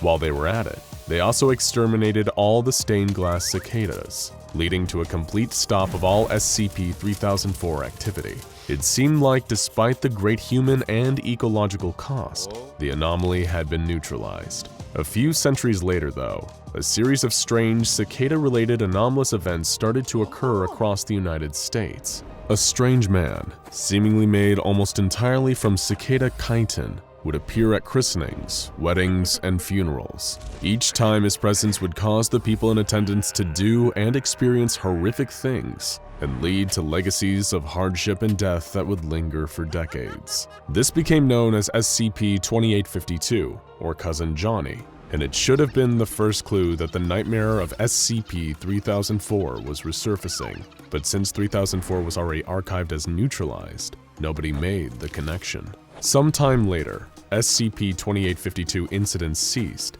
and around that exact time, SCP-3004 instances started anew. It manifested in the form of strange, anomalous activities taking place at Christian church services, specifically those from Roman Catholic, Eastern Catholic, Anglican, and Episcopalian communities. The only clues to outsiders would be an increase in reported church attendance and an increase in deaths from natural causes within the community. These two stats were how the Foundation first noticed something was amiss. Just as it had done with the singers centuries before, SCP-3004-1 had latched onto the beliefs and rituals of Christians and was using this new connection to harvest more faith for sustenance. The results were twofold. First, religious fervor and excitement to attend church services saw a huge increase. Secondly, the actual content of these services took a hard turn for the horrific. Much like Cousin Johnny infiltrations, this really isn't for the faint of heart by any definition. For example, young people with Christ-like stigmata wounds being bitten to death by priests, children removing the teeth of priests before they all start vomiting huge numbers of stained glass cicadas. There were extremely unpleasant rituals involving castration, and even a pregnant woman giving birth to even more swarms of stained glass cicadas. We could go on, but you probably get the idea. Rituals inspired by SCP-3004-1 are horrific, and all seem to involve the same extinct breed of stained glass cicadas worshipped by the singers before their annihilation. But how can these insects, which have been dubbed SCP-3004-2, be here in the present if the Foundation Forerunners made them extinct so many centuries ago?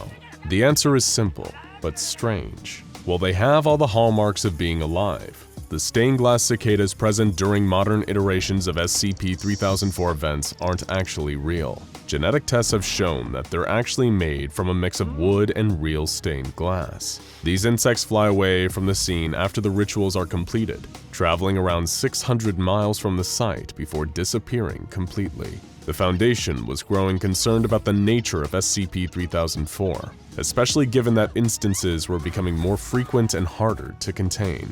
Foundation scientists determined that the creature known as 3004-1 likely existed within a layer of reality just above our own, and if it ever managed to breach our reality, the world level of violence and chaos it could cause would likely lead to an XK-class end-of-the-world scenario.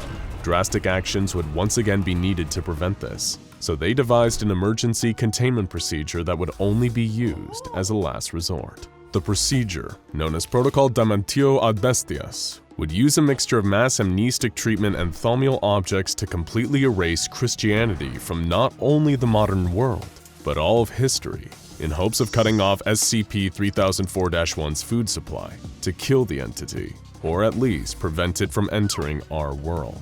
The plan would center on placing a powerful Roman Catholic reality warper, who volunteered for the job of course, into an anomalous group of machines known as the Lions. By submitting the reality warper to a lifetime of suffering and essentially erasing him from existence, so too will it erase the world's full knowledge of Christianity and hopefully save the world.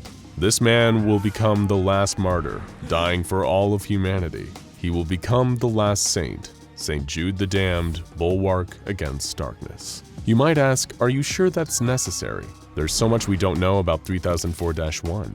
Do we know for a fact that it's dangerous? Enter Agent Timothy Lutterman, a member of Mobile Task Force Sigma-25, also known as Ghostbusters. Lutterman was part of a Foundation project known as Site C Lux, using an astral projection technology that would free his consciousness from his body and allow it to travel freely between metaphysical planes. In plain English, they could use Lutterman's floating mind as a kind of spy and insert it into 3004-1's dimension. They achieved this by capturing one of 3004-1's false stained glass cicadas and releasing it again, allowing Lutterman's mind to follow it home to its master. However, what we thought would be a simple intel gathering mission turned into a complete nightmare. Lutterman found that 3004-1's dimension was entirely void, aside from the entity itself and the millions of buzzing stained glass cicadas. The entity was so huge and so complex that it physically hurt to look at. Lutterman observed that its form kept shifting, from a giant cicada to an old man to a cicada nailed to a wooden cross to an infinite mess of wood and stained glass. But even more terrifying than its physical appearance were the contents of its mind. 3004-1 forced itself into Agent Lutterman's brain, and in that moment, he finally understood it. The entity, which had no concept of metaphors, allegory, or the divide between fact and fiction, truly believed that it was the Abrahamic God depicted in the Bible, and that all Christians are lovingly worshiping it. In its rituals, it was imposing some of the bloodiest parts of the Bible onto its flock, believing that's what they wanted. All the while it fed on their faith, growing bigger and more powerful. Letterman found that just being there with the creature was hurting his soul. If it wasn't a god yet, he believed it had the power to become one in time, and he advised the Foundation shouldn't send anyone else to its dimension. It was too great a risk to all life on Earth. Perhaps to prevent the horrible fate of all of us being destroyed by 3004-1, erasing Christianity would be a worthy sacrifice. That is, if it actually works. After all, they thought destroying the Singers would neutralize 3004 once and for all. And yet, here it is again. For all we know, we may just be prolonging the inevitable. We all have fond memories of the playground. Hours upon hours spent in blissful childhood abandon, racing around the local park, climbing the monkey bars, and seeing if you could get even higher on the swings than your best friend. And then, of course, there's the slide. Who doesn't love a slide? Only you and the force of gravity pulling you down through a straight or spiral tube.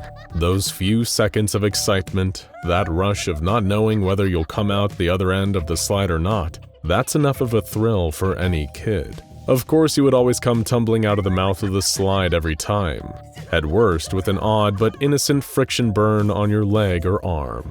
But what if, one day, you didn't come out of the other end? Or worse, what if the place at the end of the slide wasn't the world you left behind when you slid through the entrance? It doesn't seem all that likely to happen, right? Well, you've obviously never taken a trip down SCP-1562, better known as the Tunnel Slide.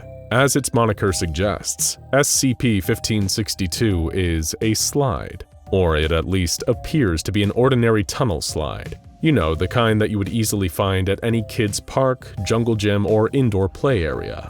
Just over 2 meters high and almost 3.5 meters long. And for the most part, it is a completely normal slide. If you were to just sit in it and glide down it feet first, nothing would happen.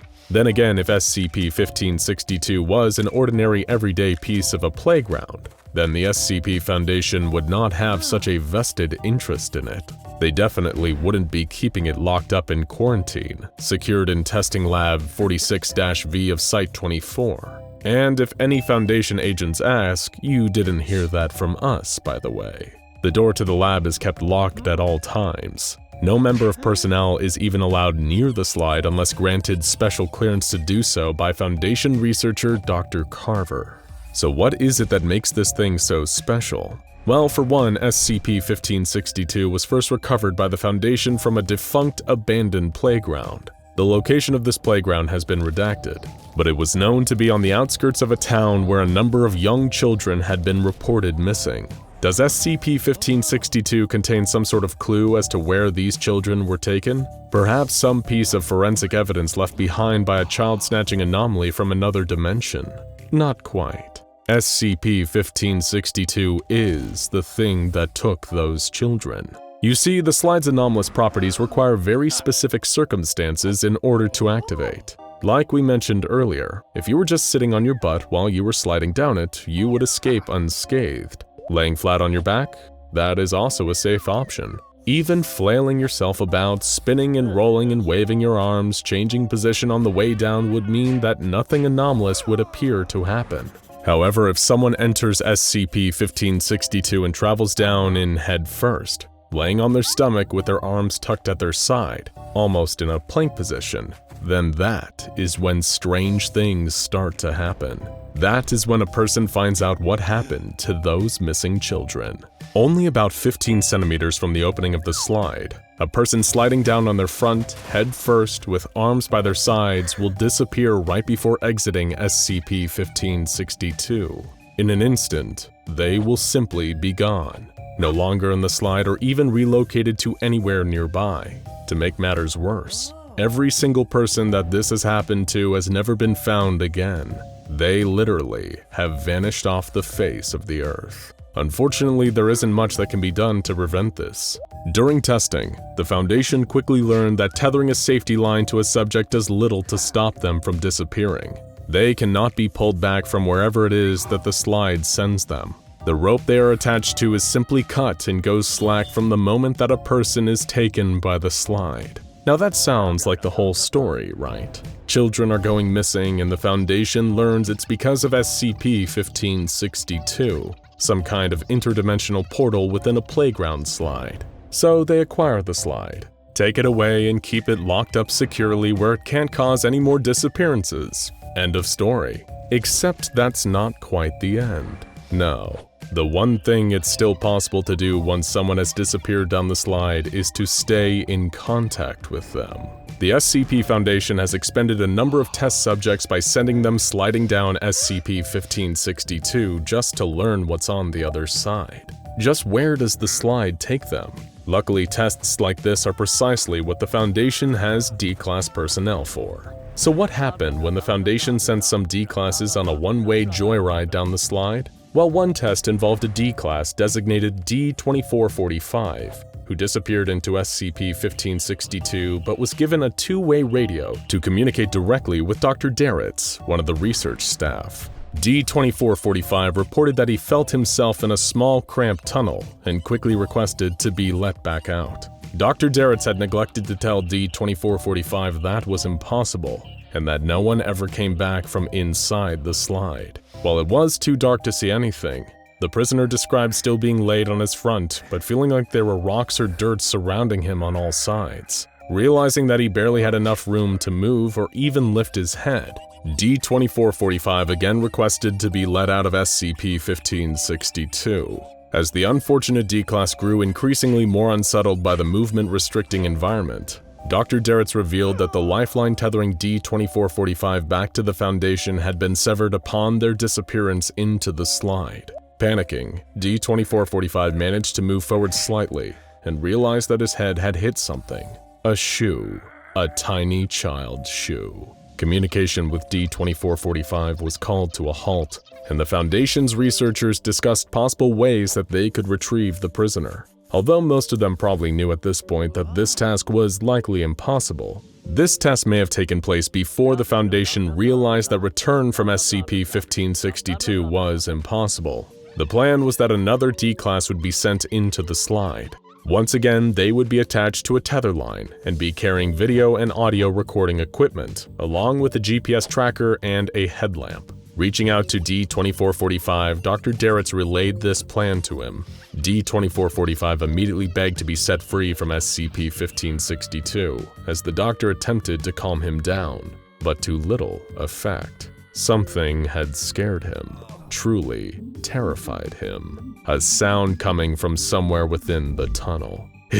It started talking, D-2445 claimed. When Dr. Darretts asked for clarity, the D-Class replied saying that a little boy had tried to speak to him, but that the child had made little sense. He just kept asking where he was, and I told him I didn't know, but I don't think he was really talking to me, because he didn't respond to my voice, and he told me to stop crying when I was actually sort of calm. When asked if this child had moved at all, D-2445 said that he was unsure. He started screaming and I told him to shut up, but he just kept screaming and crying and asking for his mommy. And then he finally stopped, and shortly after that, you contacted me again. Please get me out now. Dr. Darretts tried to reassure the man, to little avail, and communication with D-2445 was cut off after he claimed something was wrong with his chest. Shortly after the Foundation lost communication with D-2445, another member of D-Class was sent into the slide after him. This subject, referred to officially as D-8600, had been specifically selected for this task thanks to his small stature. Dr. Darretts and the other Foundation researchers testing SCP-1562 believed that the man's thinner body type would allow D-8600 to better navigate the tunnel that the slide seemed to transport people to. And you can probably guess what happened next. Just like all the others that had been sent down the slide, D-8600 was trapped. His lifeline was cut the moment that he vanished inside the tunnel slide. On top of this, the GPS tracker that this thinner D-Class had been issued with seemed to not be working properly. Its signal could not be correctly traced, and without an accurate fix, there was no way to determine the location to which SCP-1562 was transporting its victims, if it was even in this universe. Additionally, the video feed from the camera D8600 was carrying also failed to connect, with only audio from his radio being recovered by the research team. Contacting D8600, Dr. Derritz was informed by this new D-class that his headlamp had stopped working the second he had arrived in the same cave or tunnel as earlier test subjects. Before long, by shimmying through the area on his arms, D8600 bumped into a foot, believed to be belonging to D2445. While he could barely see anything, D8600 could hear D2445's voice, and this was being faintly picked up via his radio. However, as he and Dr. Derritz tried to talk to the first prisoner, his words began to sound all too familiar. "I don't know, some sort of very small tunnel. It's really cramped. Can you get me out now?" Followed by, "No, it's too dark, I can't see anything, and I'm stuck." It was all just a recording from what D2445 had said when he first arrived after SCP-1562 had sent him into the tunnel. D8600 did not realize this at first and attempted to help his fellow prisoner, hoping to pull him out of wherever they were trapped. Dr. Derritz tried desperately to explain that D2445 was just repeating his half of an earlier conversation, but D8600 hardly noticed that was the case. He gripped the other D-class's ankles and told the doctor to pull them out of the tunnel. The doctor revealed that once again the tether line had been severed, but D8600 refused to believe that escape was impossible. He tried to worm his way back the way he had come, leaving D2445 still repeating his words from earlier. "He just kept asking me where he was, and I told him I didn't know. But I don't think he was really talking to me because he didn't respond to my voice, and he told me to stop crying when I was actually sort of calm. I don't think so. He started screaming and I told him to shut up, but he kept just screaming and crying and asking for his mommy. Then he finally stopped, and shortly after that you contacted me again. Please get me out now.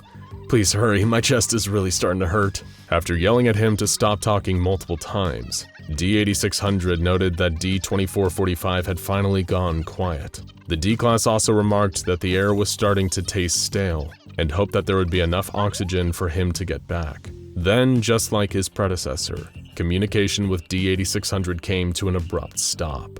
Dr. Derritz was no longer able to reach him on the radio. There was nothing but static. The Foundation was unable to re-establish contact with either of the two D-class personnel lost inside SCP-1562, and any future testing of the tunnel slide was suspended. To this day, none of us know what exactly happened to the victims of the tunnel slide. Where were they taken? What had taken them? What was making the prior victims repeat their ominous words? As horror author Stephen King once put it, it's the unanswered questions that stays with us the longest. But the next time you decide to thrill your inner child by taking a jaunt to your local kiddie park, you may just find out for yourself. If you ever take a trip across the pond to some of the more rural parts of the British Isles, you might just hear some tales of a dark, shadowy shape, a creature stalking through the night, an omen of death. It's an entity that has been known by many names, including the Grim or Black Shuck. Most folks will tell you the same, that this nightmare takes on the form of a huge black dog, but is also known to be able to change its shape. Often appearing at nighttime, the apparition is said to be demonic in nature, commonly associated with the devil himself. Believed by some to be a hellhound like Garmr and Cerberus, guardians of the underworld in Norse and Greek mythology. The dog is far larger than your average pet, with big glowing eyes. It is also known to stalk crossroads, ancient pathways, and places where executions took place. Those who catch sight of Black Shuck are often befallen with bad luck, and for some it can even mean that death will soon be upon them. Of course, this is nothing more than a bit of local folklore, spooky tales designed to drum up tourism. But is the Black Shuck really just a legend, or is there something more to the tale? After all, it's not as if a dog like that could really exist, could it? Enter SCP-023, otherwise known as, yes, you guessed it, the Black Shuck. Much like the creatures from the stories, SCP-023 is an entity possessing a canine form, far larger than most domesticated dogs. SCP-023 is described as being shaggy in appearance, with black fur and glowing orange-red eyes, as well as prominent fangs. Through testing, the SCP Foundation has determined a number of the dog's anomalous abilities. First and foremost, legends have described the Black Shuck as an apparition or spirit, and much in the same vein, SCP-023 is able to pass right through solid matter. The creature can pass through walls seemingly at will, but does also seem to have a physical form, at least when it is kept in containment. To prevent a breach, the Foundation keeps SCP-023 in a walled-off intersection of 2 corridors, sporting fake doors at 3 of its 4 ends, with only one real entrance. Why does the dog's containment unit require such a specific layout? Simple. It has to resemble a crossroad, even if this is merely a superficial resemblance. Remember that the Black Shuck of legend often appeared at crossroads, a sign that would warn those traveling of their impending doom. As long as SCP-023 remains contained in the cell resembling crossroads, it cannot pass through walls. Should the Black Shuck ever escape this enclosure, however, then it will use its anomalous abilities to incinerate anything in its path. The dog can burn through walls no matter how dense, and will travel from location to location by this method. Also in keeping with the Shuck of folklore, looking into the eyes of SCP-023 can hold potentially devastating outcomes. Should any person make direct eye contact with the dog, then death will be upon them.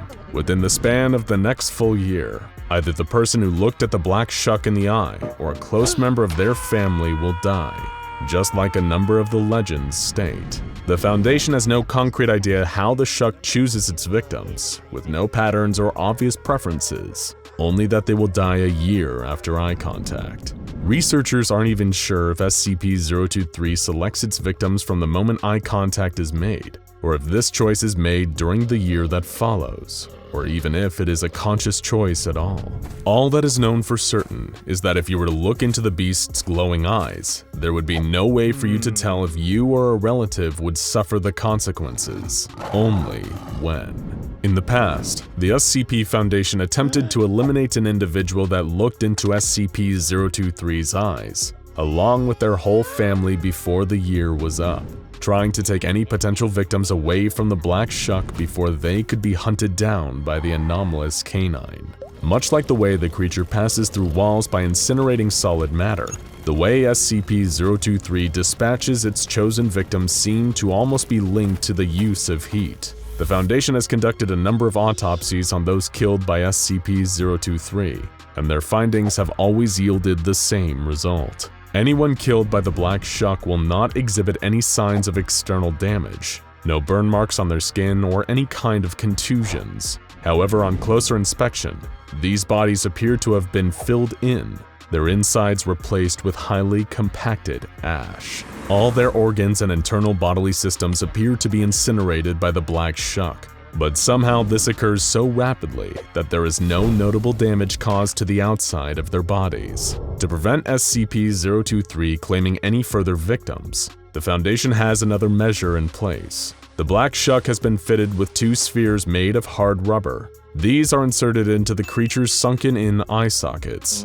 blocking anyone from accidentally making eye contact with it. However, over time, thanks to the heating effect of the Shuck's state, these inserts will begin to degrade. When security cameras detect that the glow of SCP-023's eyes have returned to a dangerous level, Foundation personnel will have to replace the rubber spheres to once again block the creature's vision.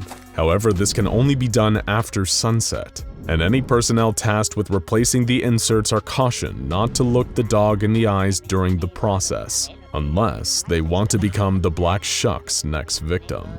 The SCP Foundation first came into contact with SCP-023 when they received information about an attack that had taken place at a church. While the location of this incident is unknown, if the legends are to be believed, the church may have been located in the moors of a rural region of the British Isles. While the church was in the middle of a service, the Black Shuck entered and killed a number of civilians in attendance.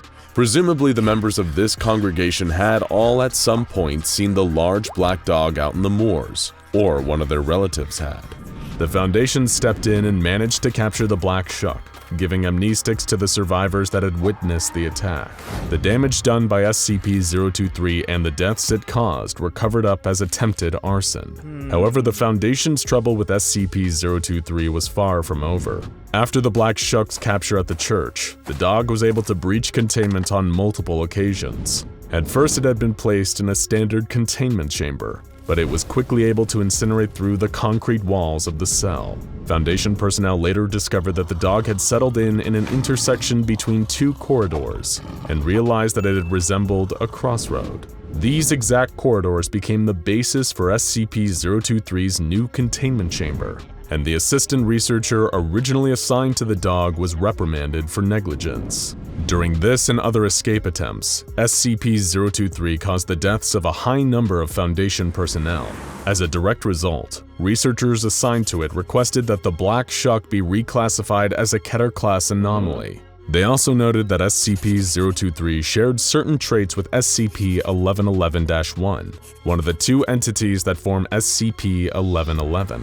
SCP-1111-1, also referred to as the White Dog, possesses an almost ghostly translucent canine form and abilities that focus on geographic space. In the White Dog's case, it will attack anyone it detects approaching SCP-1111-2, the body of an unidentified man hanging from a noose. Researchers working for the Foundation believe that SCP-023 and SCP-1111-1 might be instances of the same phenomenon, but have been unable to capture the White Dog in order to verify this. Given the number of deaths the Black Shuck had caused, research personnel attempted to reduce the danger that they faced when interacting with the dog. They helped to remove the beast's eyes and teeth, thus making it safer. However, it was during an attempt to do so that SCP-023 once again managed to breach containment. At first, everything seemed to be going according to plan, but when researchers removed SCP-023's eyes, the Black Shuck vanished completely from its containment area. SCP security staff scoured the area for it, eventually tracking the dog down to a long stretch of interstate. It is still unknown exactly how many civilians may have seen the Black Shuck as they drove past it, but so far 9 deaths are thought to have stemmed from this incident. The ghostly dog was recaptured, and D-Class personnel removed its fangs. After analyzing the times of incidents, researchers realized that SCP-023 had only been able to escape while the sun was up, leading to new containment procedures mandating that no staff member was to interact with the Shuck until after sunset. The interstate fiasco led to the doctor assigned to watch over SCP-023 being suspended and facing a disciplinary review from his Foundation superiors. The blame for the breach in security that caused the incident was placed at his feet, and a new doctor was placed in charge of observing the Black Shuck.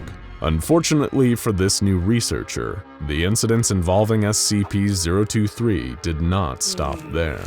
The newly appointed doctor attempted to give the dog a pair of glass eyes to replace the ones that had been removed before the previous containment breach. Perhaps they thought it was a gesture of kindness, a compassionate act, or maybe they just thought it would look cool for a dog to have glass eyes. No matter the reason, it seemed they had forgotten for a moment that this huge shadow creature was an ancient evil entity and not a dog at all.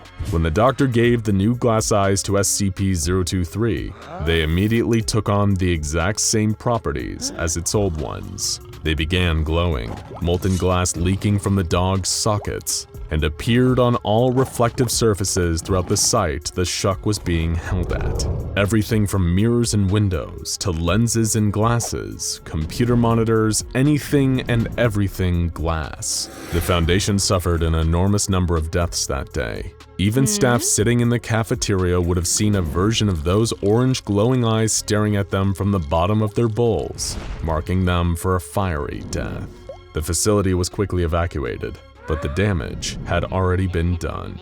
Anyone that had seen a reflection of the Black Shuck's eyes would be dead within a year. Devastated, the new doctor in charge of overseeing SCP-023 blamed themselves for dooming their research team, as well as the rest of the Foundation staff in the facility.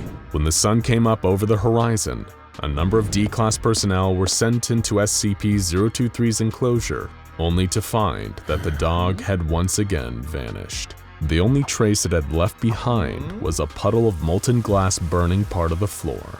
A year later, any and all personnel that had gazed into the Black Shuck's eyes were dead, and their remains were buried in a mass, unmarked grave near the containment facility. Despite the Doctor vowing to recapture and contain SCP-023, it remains unclear if they were ever actually successful. There is a chance that the Black Shuck has been gradually making its way back home to the moors of the British Isles. If so, we advise you not to travel after sundown unless you absolutely have to. And if you find yourself at a crossroad, then pray you don't catch sight of a hulking demonic hound staring out at you with eyes that burn through the dark. If you do, well, we hope you enjoy your year. Okay guys, so to wrap this video up, I really don't think this cursed episode of this show was real. It's obviously just a really good scary fan animation, and the fact that the creators behind it didn't come out and claim ownership of it sooner, allowing it to be reposted and re-uploaded so many times, is really what got people thinking it was legit. That being said, it's still a good attempt at what a cursed lost episode would look like, so shout out to those animators, man. Anyway, I've been the GOAT Hellholder98, be sure to like this video, subscribe to my channel down below, and hey, if you know about any more lost media you want me to cover, leave it in the comments and I'll check it out. And be sure to follow my socials at Hellholder98. I go live most days and post updates about new videos on my story, so go check it out. Alright, until then, I'll see you somewhere down the line. The moment his finger pushed the button to stop the camera recording, the practiced false smile dropped from Holden's face. It was hard not to feel down after he'd finished filming a new video, not thanks to any post-creativity slump, but the more depressing knowledge of just how much of an uphill battle this whole thing was. It felt like yesterday when Holden had first gotten into the creepier side of the internet. He never ventured into anything illicit or outright illegal, mind you, but there was a distinct corner of the web that had pulled him in when he was still at school and just starting to spend more time online. This part of the internet was filled with scary stories that were mostly fake or made up for likes, but that could have been real. There were unsettling animations, short clips that were hand-drawn to give people the creeps and keep them up at night. Not to mention a whole archive of public safety announcement videos, terrifying workplace and road safety warnings that used to be broadcast on TV and were as petrifying than the most acclaimed horror movies. Speaking of things that were broadcast to TV, that had gradually become Holden's specialty. One of his friends had sent him the link to a fictional account of someone who had supposedly uncovered an unaired episode of a Saturday morning kids cartoon, or so this person claimed anyway. They went on to describe bizarre imagery, so intense and terrifying that it was unbefitting of a show for children. Then, the person who made the original post explained how they got into contact with the show's creators via email to ask them about this cursed episode. The showrunner responded stating that the episode the poster had allegedly seen didn't even exist. To Holden, it didn't matter if the story was real or not. That wasn't the point. What was far more important was that it felt real. To him, it was plausible, even possible, that there were pieces of media out there in the world that had never seen the light of day. Episodes of TV shows or entire movies that were so wild and out there that they could have been banned and buried long before the dawn of the internet, wherein there was a record of everything and nothing was ever really lost. The idea of uncovering those lost pieces of media became Holden's primary hobby. He'd come home from school, throw his backpack onto his bed, and then sit in front of his computer for hours without even changing out of the clothes he had been wearing all day in class. But all the time he spent trawling through forum threads, following and messaging collectors on social media, listening to theories and coming up with his own. Eventually, it began to encroach on other things. Much to his mom's disappointment, Holden's grades took a rapid decline, and it wasn't long before he was failing his classes bad enough to not make the cut to continue on at school. But as much as it upset his mother, Holden really didn't mind. He was already thinking way beyond high school, and he knew he didn't need grades to be able to do the one thing he wanted to do with his life. Holden set up his own channel, with the plan to start uploading videos under his new online alter ego, and before long, Hellholder98 was born. He centered his whole internet persona around lost media, discussing which popular rumors were true and which were fictionalized for likes and clicks. It started out with a few discussion videos, where he would simply sit in his bedroom, a camcorder opposite him as he spoke. But before long, Holden was adding more and more flair to his content, learning how to edit on his computer, adding clips or screenshots he could find of supposed lost TV episodes to give his videos some credibility, a very necessary quality when trying to determine if certain things were real or not. Each video he finished, he had another 2 topics to a list of ideas he kept, planning to just perpetually churn out content until he eventually had a huge hit that went viral. Although the one thing he didn't realize until it was perhaps too late was that social media success didn't happen overnight. In fact, it didn't happen over many nights either. No matter how often Holden promoted his channel on his social media profiles, or how many new videos he uploaded, he couldn't seem to get any to land well and get boosted by the algorithm. At least that's one of the things he attributed the problem to.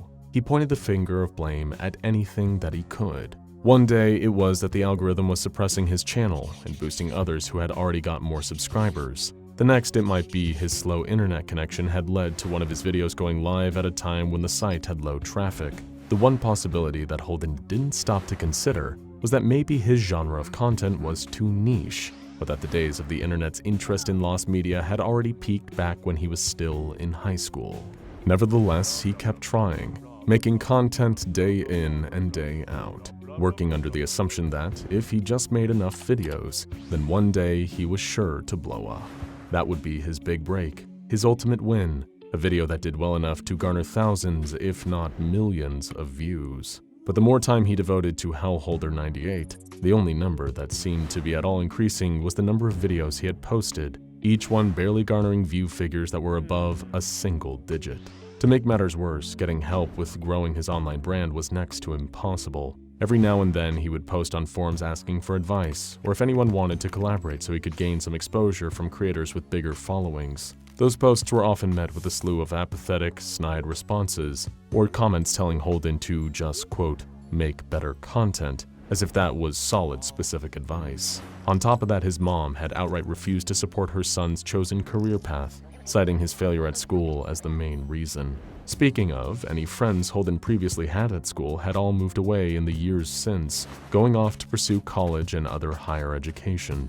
Some were even starting their new and exciting professions. The old saying said, "It's lonely at the top," but Holden was just as lonely down at the bottom, posting his content in total obscurity, as if he was just shouting into an empty void, with no one around to hear. The few people Holden did still consider his friends were all as chronically online as he was, most of them fellow lost media collectors. After interacting with them in the common threads of various forums, the handful of like-minded guys were as close as Holden had to people actively supporting his channel. The collectors would usually give him pointers or topics to discuss in videos and contributing to the single-digit view count underneath his uploads. Although to him, it wasn't nearly enough. He didn't want just his friends to see his videos. He wanted an audience, a fan base of his own. It was late, the light of the computer monitor illuminating the dark of Holden's bedroom. Hunched over his desk, he was clicking and dragging clips into the timeline of a video project, trimming them down to make the whole thing better paced, snipping out bad takes where he stumbled over his words or misspoke. It was while editing that Holden noticed another screen lighting up on his desk, accompanied by a vibration, his phone. He reached for it, seeing a notification popped up on the lock screen. It was from Goth, one of the lost media collectors, and it read, "Dude, urgent, found something that you can make a video on." Holden sighed. It was late, and he was already focused on editing this current video tonight. If he got it finished, then he could go to sleep. "What do you know about the Deathly Videotape?" Goth asked in a second message, before Holden even had a chance to open it first. "The what?" he replied bluntly, before sending another text saying, "Can't this wait until the morning? I'm trying to edit." "If you don't act fast, it'll be gone forever," came the response only a second later, followed by a link. Lethargically, Holden tapped the hyperlink Goth had sent, his phone opening up its browser and displaying the web page. It was a buy and sell website, one of those places where people offloaded junk they didn't want anymore to strangers for a bit of extra cash. The page in question showed a few grainy photos taken on a phone of a small rectangular object in someone's hand. "What is that?" Holden asked. "It's a videotape, bonehead," Goth fired back. Although they'd never met in person, Holden always got the sense his friend was a little older than he was. Looking back on the seller's ad, it was for a second-hand Sony Color Collection 60 to 90-minute mini DV videotape, a type of cassette used in a lot of old handheld recording cameras. "So what?" Holden asked in another text. "Look, there have been rumors for ages about something called the Deathly Videotape. Goth replied in a series of rapid-fire messages. It used to be all the rage on a lot of old lost media forums, the real nasty ones before they got shut down. Supposedly, there's a recording on this tape of some kind of live show, except when you put in your VCR and press play, you see something horrible. Nobody even knows if it's real or just a legend. How do you know this is the same tape? Holden queried. By now, he had typed out the same link on his computer and was looking at the for sale page on the bigger screen while he texted back and forth with Goth. Read the item description, he answered. Holden's eyes scanned down the page, finding a short message from the seller. To anyone interested, I'm giving this old mini DV tape away. I don't know where I got it or why I watched it, but I wish I hadn't. It had ruined everything for me. It's impossible to enjoy anything else now that I've seen what's on it. Let me make this clear, I am not selling this tape, I'm giving it away free of charge. I hope that getting rid of it will help. Sounds ominous, Holden texted. If you're so sure if this is the Deathly Videotape, then why don't you get it?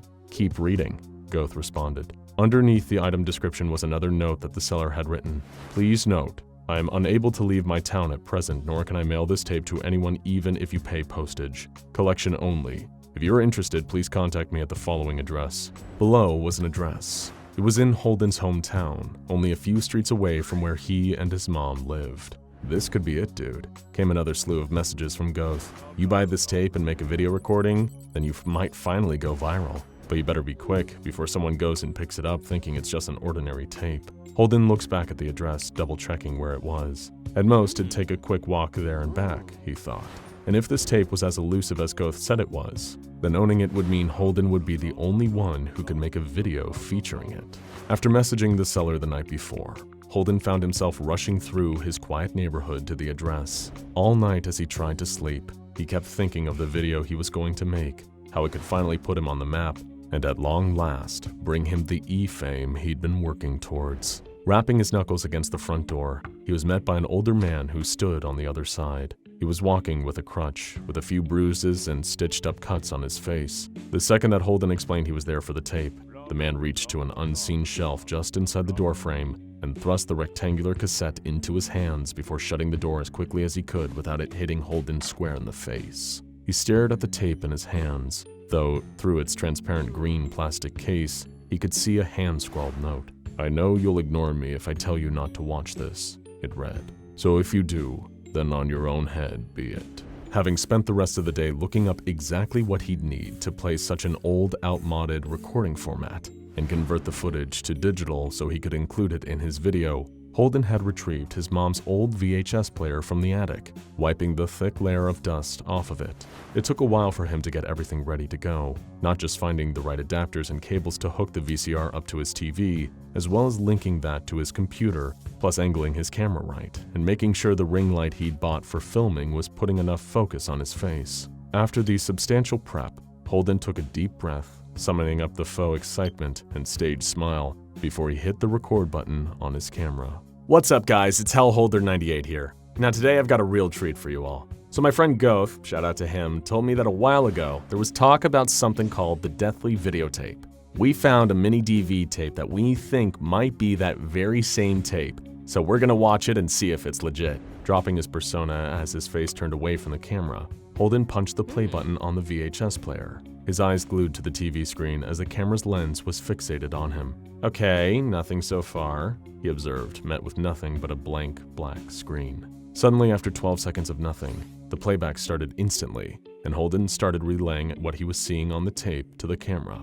There was no sound, either because the recording on the videotape was filmed that way or Holden hadn't properly figured out how to hook it up to the VHS. The video itself showed a recording of Sesame Street live, and for the most part just seemed pretty underwhelming. Characters were up on stage, their puppeteers managing to stay out of sight as they entertained their young audience. After 2.5 minutes, Holden was starting to feel like he'd gone to all this effort over what seemed to just be someone's old, unwanted home video.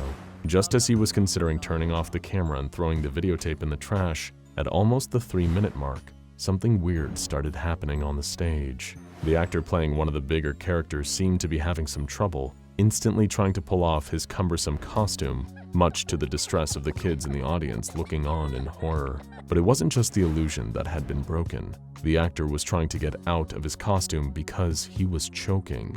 He dropped to his knees on stage, clawing at his own throat before finally falling face down, totally still, asphyxiated, dead. Over the next almost 20 seconds, the same thing started happening to another 3 of the characters on stage, all of them violently choking while the children in the audience screamed and cried silently on the inaudible tape. Then, at 3.5 minutes, the video cut out. Holden was unsure how to react, at first a little creeped out, only to be somewhat bemused. He played it down for the camera, remarking that the video seemed tame compared to some of the more graphic fake content he'd seen. But the whole time, even after wrapping recording, sitting awake all night to edit his reaction video, blurring out the parts that would break the terms of service, he had no idea what he'd seen was actually real or not. Finishing the final edit just as the sun was coming up, Holden hit upload and crawled into bed while his video was uploaded. The buzz of a text message from Goth awoke him. "Dude, I told you this video was going to make it big." Without even replying, Holden booted up his computer and opened the page for his newly uploaded video. The view count was already in the thousands and climbing, comments pouring in underneath, mostly from people debating whether or not the contents of the tape had been faked. Holden punched the air in excitement. He'd finally done it. But as the video kept playing, he heard a retching sound coming from the computer's speakers. He turned to look back at his earlier self, filmed only the night before. Except what he was seeing play out on screen now wasn't what he remembered happening last night. It couldn't have, because the Holden in that video was choking. That wasn't possible. He was alive and watching his own video right now, but somehow the footage was shown him dying, his airway blocked, face turning red, then blue as tears streamed down his cheeks. In the video, Hellholder 98 fell down, dead from asphyxiation, and watching it made Holden feel sick. To make matters worse, none of the comments under the video seemed to have witnessed the same ending. Holden even texted Goth to ask if the same thing had happened, but he described the ending exactly as Holden remembered filming it. But afterwards, it didn't stop happening. Everything he watched ended the same. Every clip online, every TV show, every movie. Holden couldn't even read a book without some characters, fictional or otherwise, keeling over and choking to death, just like the characters on the tape. He barely had time to acknowledge the hits his reaction to the Deathly Videotape were getting. He was too busy trying to figure out why he couldn't stop seeing people dying the exact same way, even himself when he watched back his old Hellholder 98 videos. Reacting to the Deathly Videotape garnered a respectable 3 million views, but Hellholder 98 never uploaded again afterwards. His channel went silent, remembered only as a one-hit wonder until the video and the entire channel were taken down. Holden was never reported missing. The Foundation made sure of that when they came by to collect SCP-583 and place the videotape into containment. Who doesn't love a walk through a dark forest? The sight of branches set against the low moonlight looking like all manner of dark and twisted claws reaching out of the night to grab at you. Every step brings with it the snap of a broken twig that practically echoes around you. Whenever a breeze rustles the leaves on the trees, you feel like something might just be following you, moving through the forest towards you. It is easy to get lost in a forest at night, after all. That's why the children's song warns us that if you go down to the woods today, you'd better not go alone.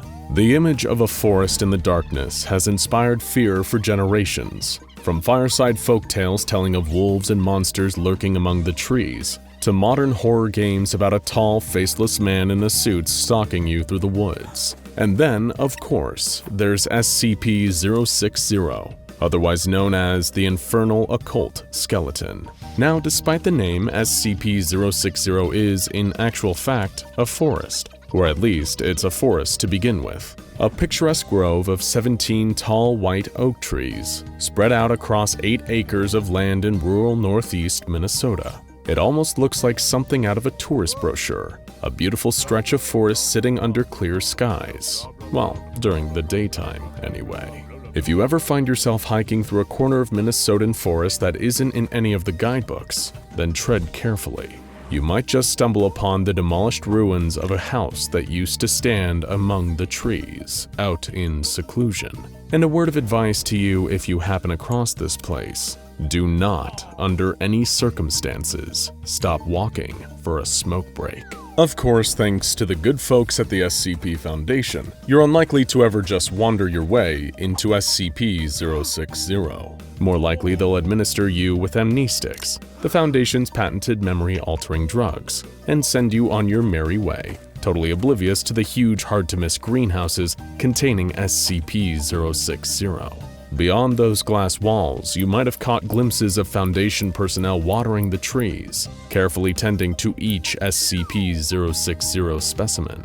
Maybe you saw them gathering up leaves and pruning each tree individually, composting every part of dead plant matter instead of leaving the white oaks to grow freely. And perhaps you even noticed that not one member of personnel was carrying a lighter on their person, nor a taser, or so much as a small box of matches. Nothing that can start a fire. Or rather, you would remember seeing all that if the amnestics hadn't already made you forget. But what's so special about these trees? Why would the SCP Foundation go to the extent of housing a collection of white oaks in greenhouses and meticulously oversee their growth? What is it about these particular specimens that make personnel so cautious about fire safety? And why on earth is SCP-060 a collection of trees, referred to by the nickname the Infernal Occult Skeleton? Well, the answer to all those questions becomes pretty apparent the moment any of the SCP-060 oak trees catch fire, and something comes hurtling out of the forest. That something is known as SCP-060 Alpha.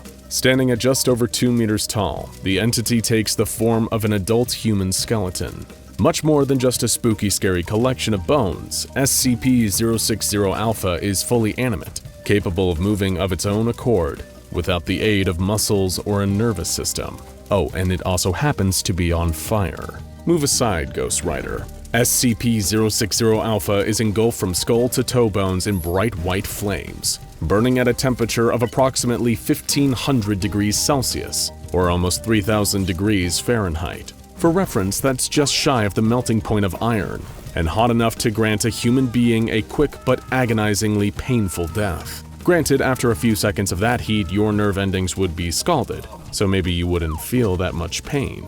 But 1500 Celsius is enough to burn the moisture right out of your skin, melt your eyeballs, and generally fry you to a crisp in a matter of minutes, if not seconds. Good thing SCP-060 Alpha isn't known for being highly aggressive and hostile. Oh, wait, it is?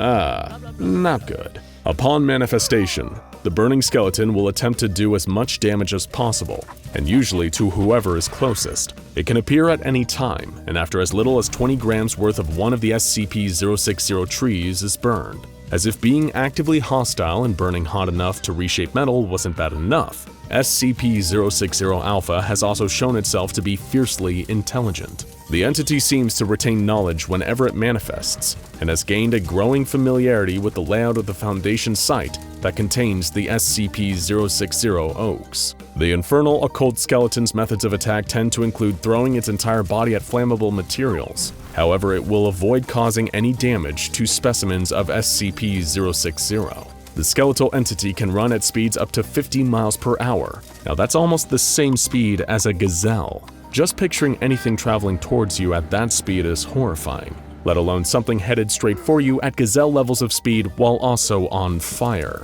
It is this combination of speed and heat that means SCP-060 Alpha poses such a threat to anyone close whenever it appears. If left unchecked, the entity could easily cause colossal and widespread forest fires and property damage. Interestingly, any areas that SCP-060 Alpha does burn with its flames will start to yield saplings of the SCP-060 Oaks around 6 weeks after the fire has stopped. The Foundation doesn't allow these saplings to grow to full size, and instead pulls them from the ground and disposes of them, composting the saplings to feed the other SCP-060 specimens. Luckily, the biggest strength of SCP-060 Alpha, its flames, also happens to be its greatest weakness. It is possible to fight the fires of the Infernal Occult Skeleton by dousing it with water, or any other materials capable of dousing flames, whether it's sand or foam from a fire extinguisher. Of course, this is a lot hotter and harder to put out than any ordinary smaller-scale fire, but despite being a difficult task, it is not impossible. About 500 liters of water should do the trick if you've got a big enough bucket nearby.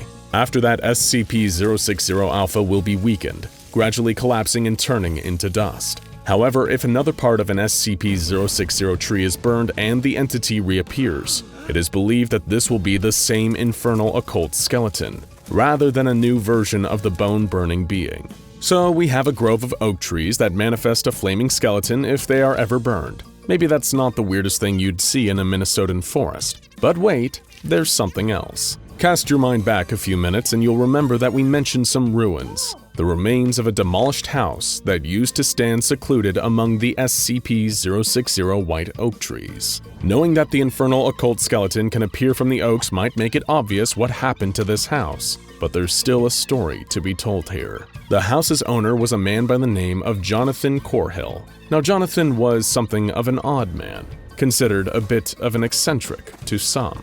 He preferred to spend his time in solitude, alone with his own thoughts for company, rather than mingling among the rest of the world. Even his own family noticed that Mr. Corhill was drifting away from them, becoming a more bitter, nihilistic person in his old age, and choosing isolation over human connection.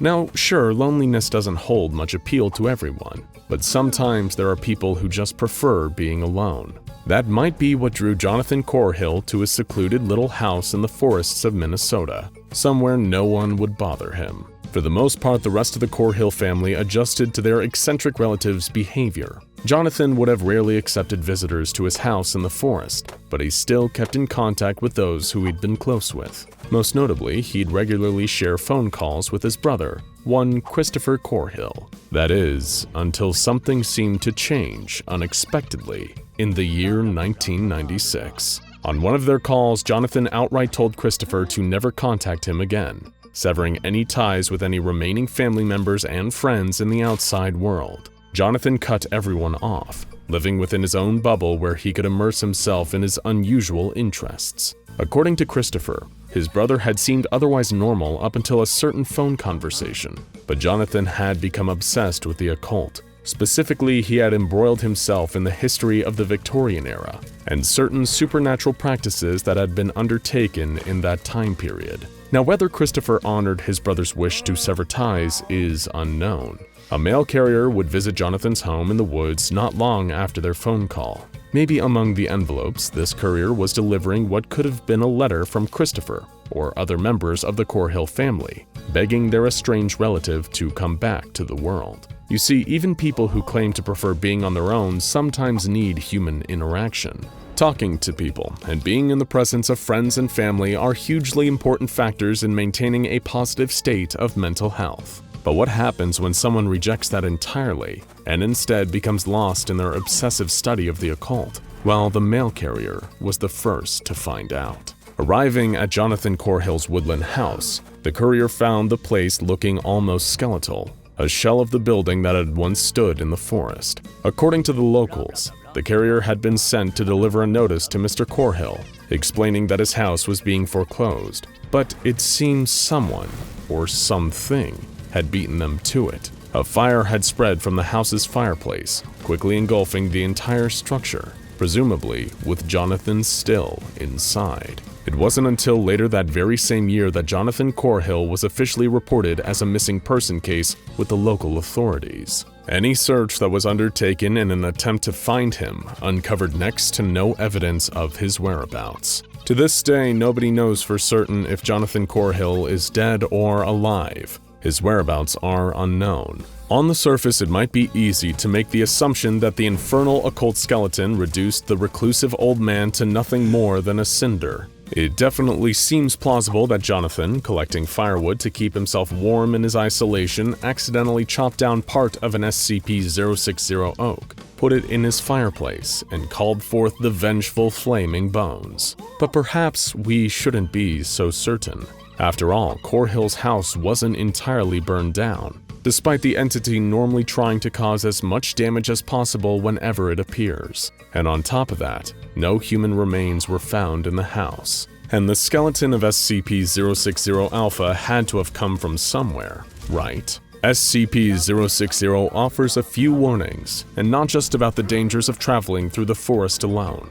The appearance of the flaming skeleton whenever the SCP-060 white oaks are burned could serve as a reminder that we need to be vigilant in protecting the forests of this world. Trees are one of our few sustainable resources, but for every one we cut down or that catches fire, it takes years to regrow a replacement. And perhaps the third and final warning of the Infernal Occult skeleton is simply, don't play with matches, especially around trees. Otherwise, you might get burned. We all have that one toy from our childhood we held near and dear to our hearts. From stuffed bears to action figures, every child has something meaningful to them that they clung to. It may have been a gift from a parent or grandparent, or maybe it was an old family memento passed down from generation to generation. Regardless, those of us who had these toys became extremely connected to them physically and emotionally. Perhaps you talked to this toy like it was your friend, or clung to it during nights where it was storming in order to comfort yourself. What if these toys were giving the same feelings back towards us and we didn't realize it? It's a question that only those in the universe of the SCP Foundation could find a proper answer to. SCP-004, Ventriloquist's Dummy. It was a normal day for SCP-004 and its owner. Mary, a 9-year-old girl, had a pretty ordinary existence for a girl her age. A room decorated in pink in obvious fashion. Her school books and art supplies sat on her little desk in the corner, and all of her dolls and toys neatly sat on the shelves on the wall. She wakes up around 8 o'clock for her 3rd grade classes at the nearby elementary school, where she is driven to by her father every day. She gets dressed quickly in her school uniform.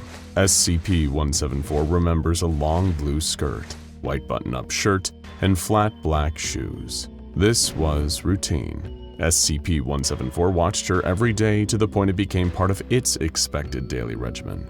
Mary ventures out of the room with a quick goodbye to all her lovely toys, SCP-174 being among her favorites, if not her absolute favorite toy to play with. For hours, SCP-174 would sit on the shelves of Mary's room, staring at the same pink wall all day long, waiting in pure excitement and happiness for the room door to get pushed back open so playtime can begin once again. Mary loved the toy, and oddly enough, the toy loved Mary back. Most kids would probably find SCP-174 creepy. Ventriloquist's dummies are not often thought of as cute or cuddly or even good playtime friends, but Mary didn't care. She and SCP-174 had so much fun together that she didn't even comprehend the fact that it might be creepy, never mind a thought about what other people might think. All the dressing up, making up stories, and living them out, from brave princes saving princesses to evil dragons or pirates taking on the 7 seas in search of treasures. SCP-174 had fun playing along with Mary's childhood imagination. Her joy was its joy. It was more than enough for Mary to be happy, and in turn, SCP-174 was also happy. It remembers the day it was brought out of the dingy attic, where it was forgotten, left to dust and cobwebs to pile up on it over time. SCP-174 was a creation of Mary's grandfather, a now retired ventriloquist performer and a master of it at that. SCP-174 didn't mind the work, but it wasn't loved like it was now. It was just a prop to be used for laughs and money. But now it was something someone actually cared about.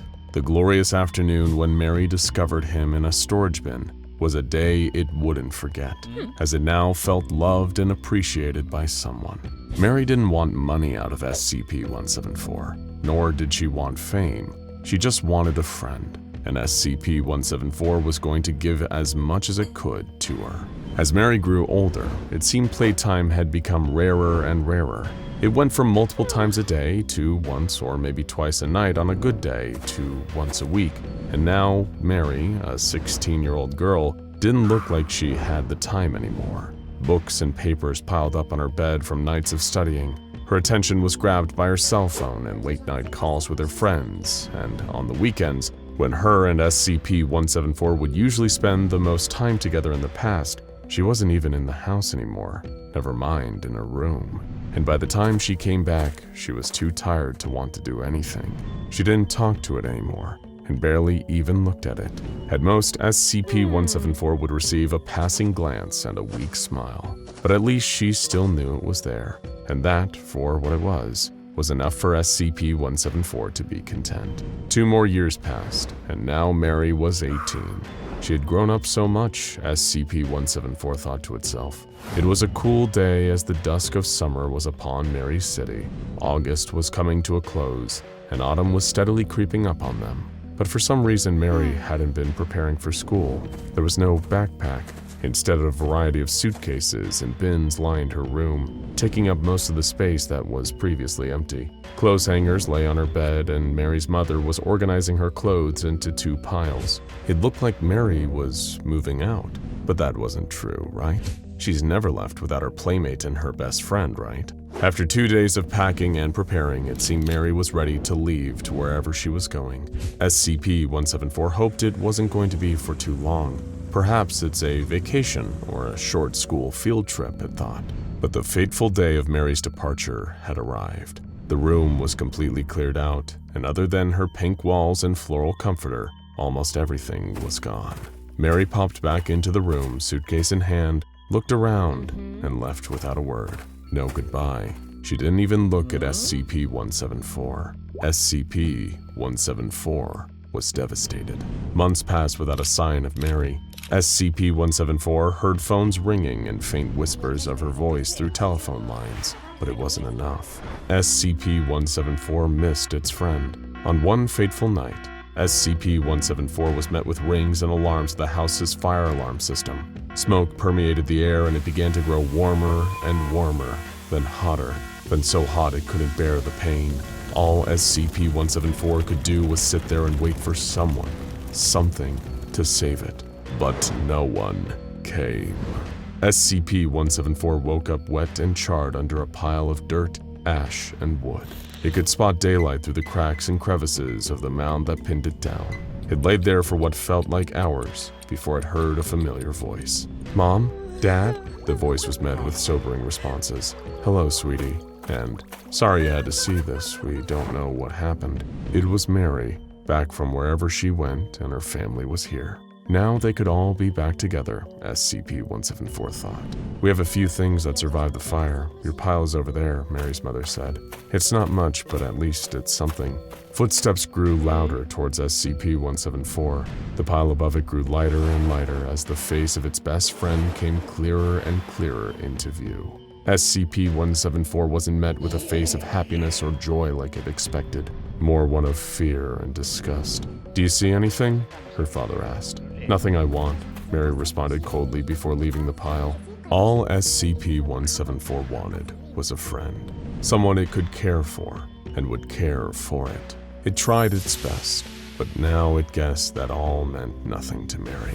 SCP-174 closed its eyes and, with a gut-wrenching feeling of despair, listened to the voice of its former best friend slowly fade away. It was a few days, months, years, or even decades before SCP-174 reawoke. It wasn't with a new loving family, or in the room of a child who might play with it again. No, this was not where it was. It was in a cold locker, with its only light being from the slits of the locked door that kept it contained. Sadness was all that SCP-174 could feel, and it's all anyone around SCP-174 could feel. Its sadness was so powerful, it was influencing those around it to pity it. Maybe then they'd play with it. But there is no playing in what SCP-174 would learn to be the SCP Foundation. The SCP Foundation conducted its standard amount of research on the anomaly. They asked the same questions they always did. What object class do we give this anomaly?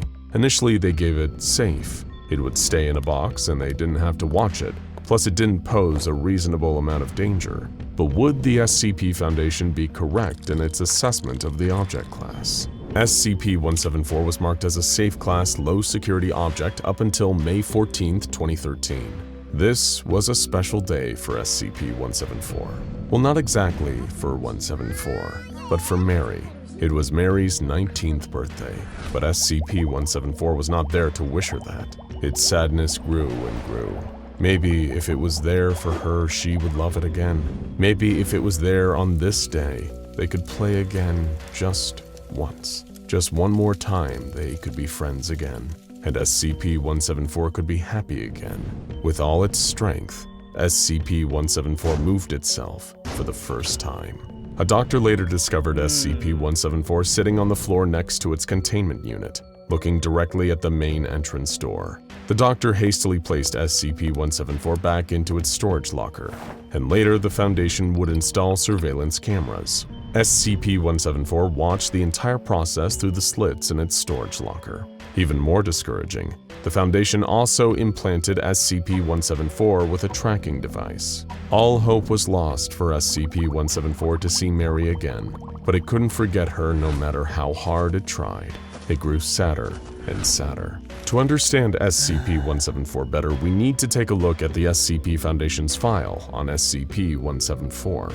SCP-174 is a wooden ventriloquist's dummy with severe damage seen on the figure. SCP-174 has a number of anomalous properties. Could it be that SCP-174's sadness and grief over losing its friend was so great that SCP-174 developed these properties? It's possible, but the SCP Foundation is still unsure. When viewed in a person's peripheral vision, it has been reported that SCP-174 will look at them with an expression of longing or sadness. In general, anyone in the vicinity of SCP-174 will grow sad or direct sympathy at SCP-174. The SCP Foundation later discovered that anyone who places SCP-174 on their hand feels the urge to talk to the entity. Those who have put SCP-174 on their hand will report to researchers that all SCP-174 wants is a friend that it could talk to. Those who wear SCP-174 for longer periods of time will begin speaking in a high-pitched, childlike voice. The Foundation believes that this is the voice of SCP-174, now changing the roles of ventriloquist and ventriloquist dummy, as the person wearing SCP-174 is the dummy. The subject will begin to converse with itself through their own voice and SCP-174. In all cases, 174 will tell its wearer that it was abandoned and left to the trash by Mary. It would tell them how much it missed Mary, how sad it was, and how angry it was getting.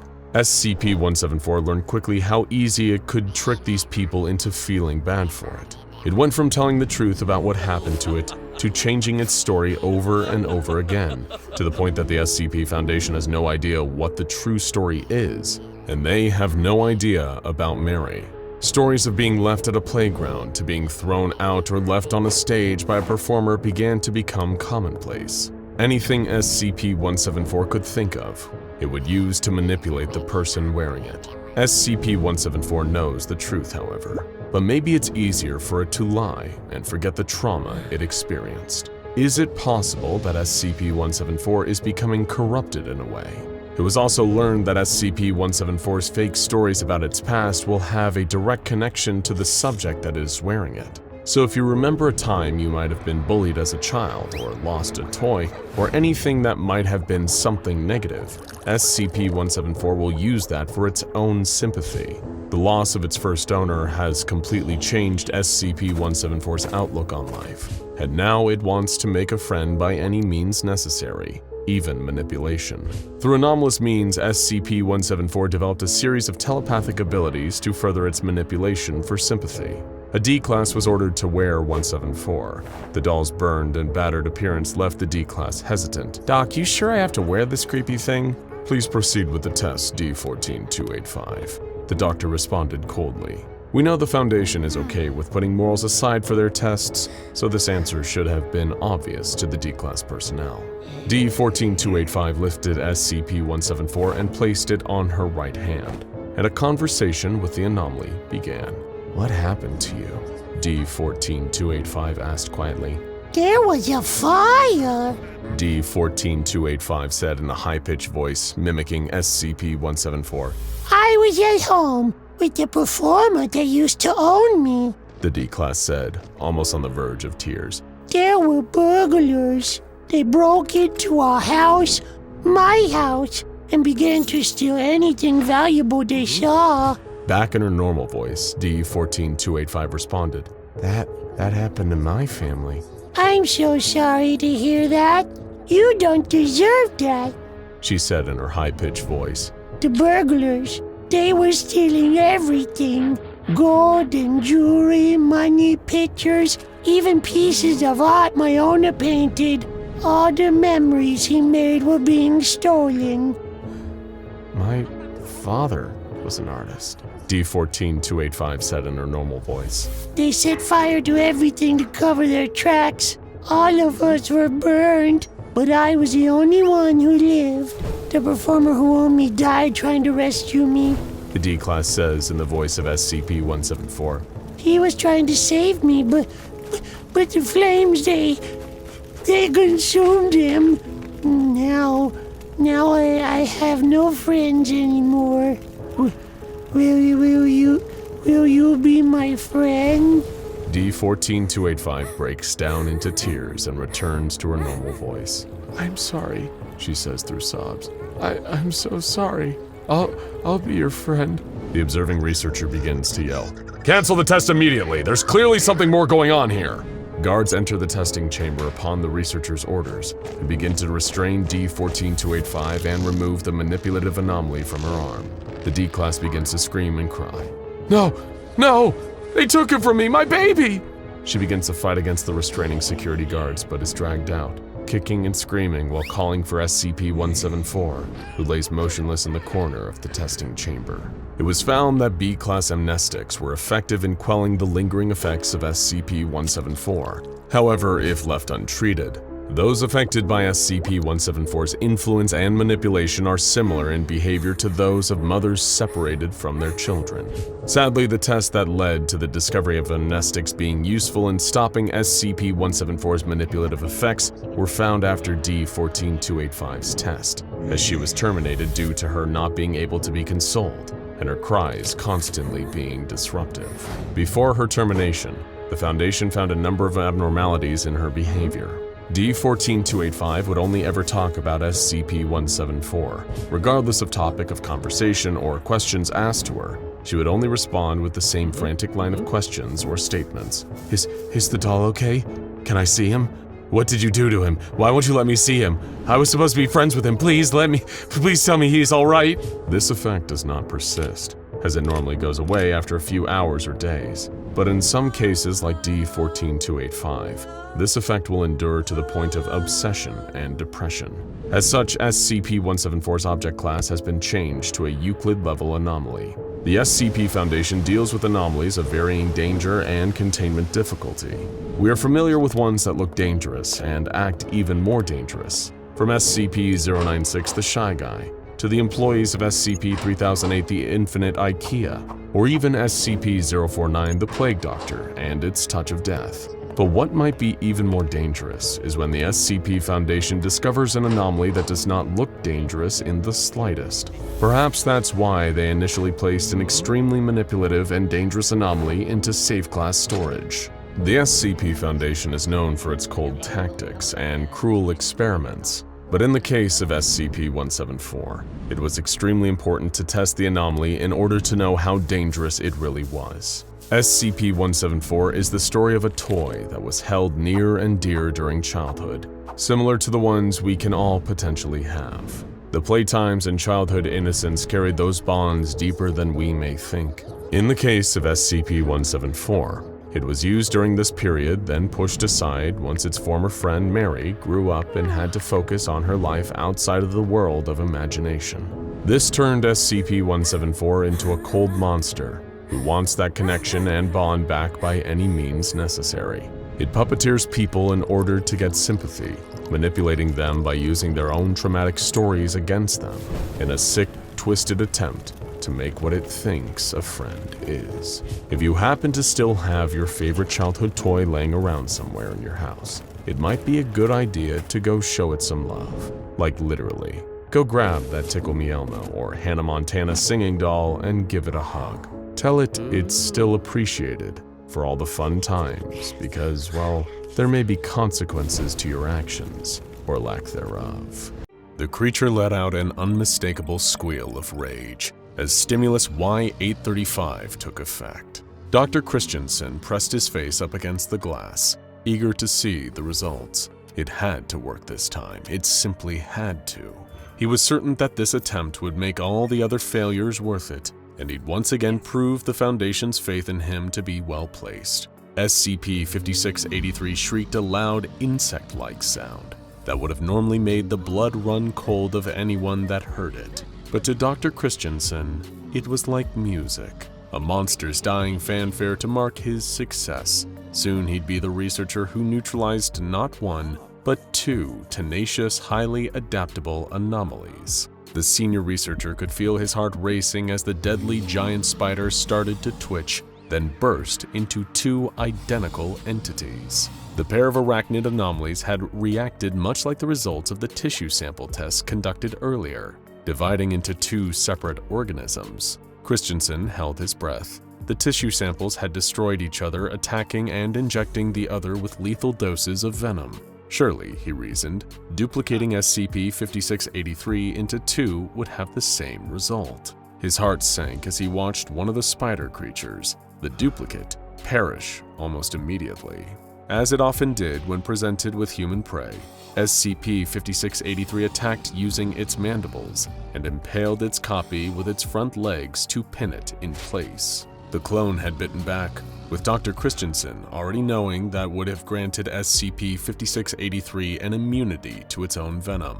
Its powers of adaptation were fiercely, frustratingly efficient, and nothing demonstrated this more than the intense reaction from the man tasked with destroying it. Dr. Christensen hurled the nearest object, a coffee mug, at a glass window of the observation room, overlooking the test chamber. He pounded his fist against the glass, hardly with the required force to cause damage, but enough to send pain shooting down Christensen's wrist, which then nestled in his forearm, a reminder that the experiment, like the others, had failed. "Why can't I destroy you?" he muttered through clenched teeth, looking with hatred at the enormous spider in the chamber below. The directive had reached him the day immediately after New Year's Day 2020, and straight from a member of the O5 Council no less. Their message expressed how impressed the Council was with Dr. Christensen's success with the Doomsday Clock project, and how favorably his name had been mentioned in Council meetings. This boded well for the ambitious Foundation doctor.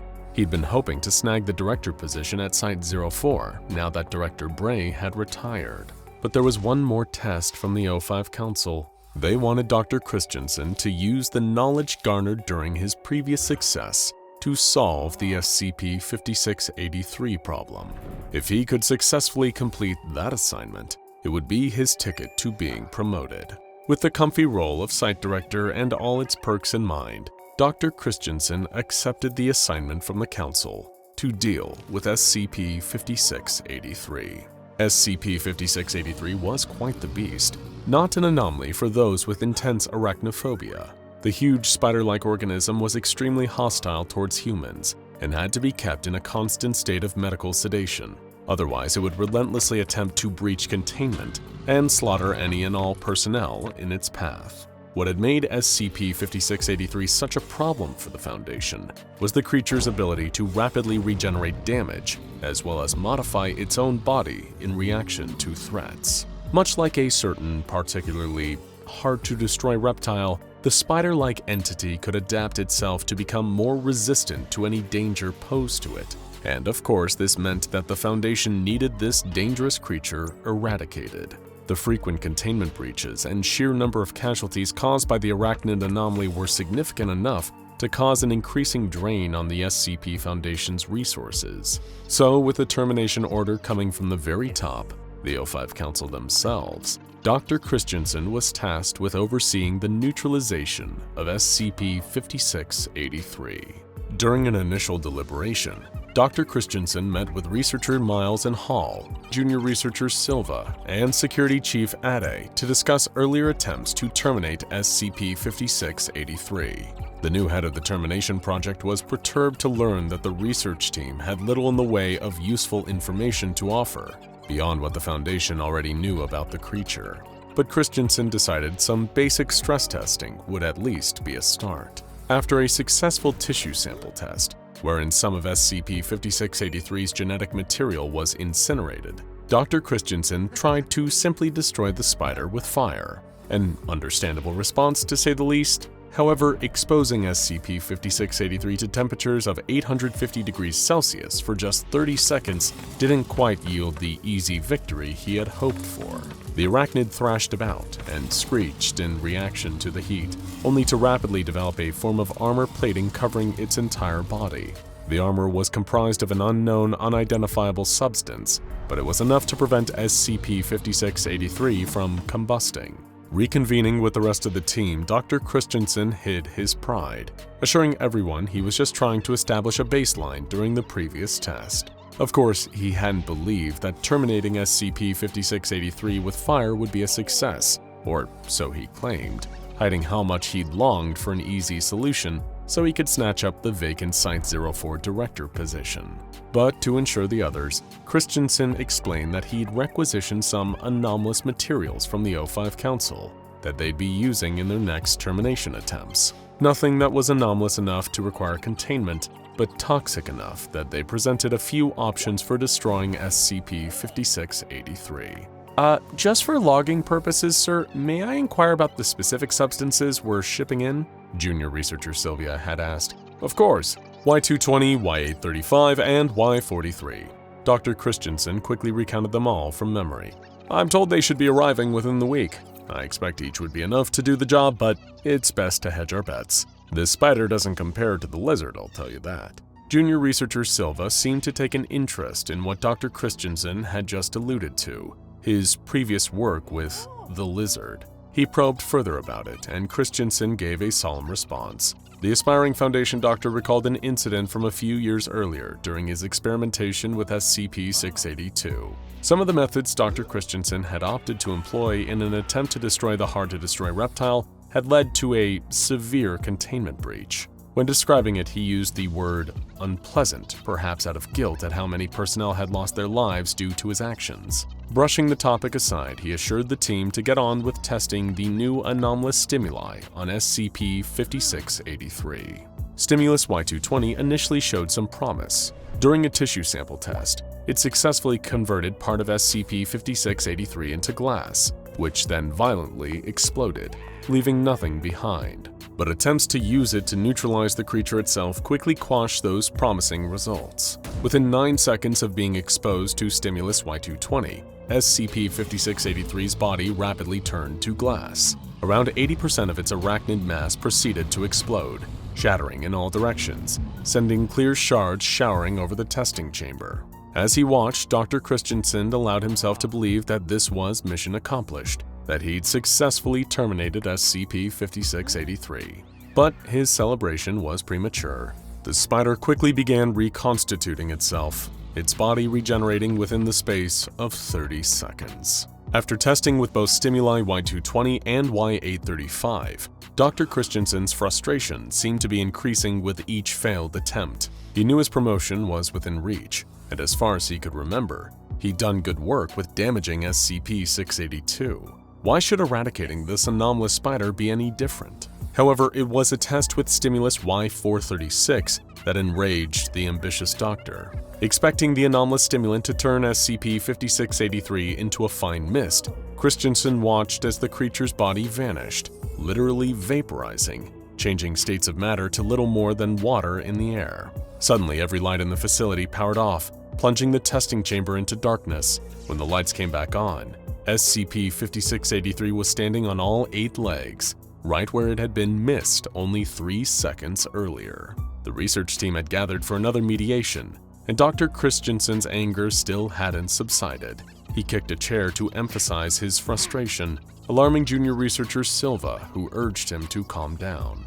After eventually cooling his temper, Christensen made an announcement that caused even greater concern to spread amongst the team. I'm requisitioning Y910. Researcher Halls and Researcher Miles objected, trying to get Dr. Christensen to realize that the course of this action was excessive, overkill even.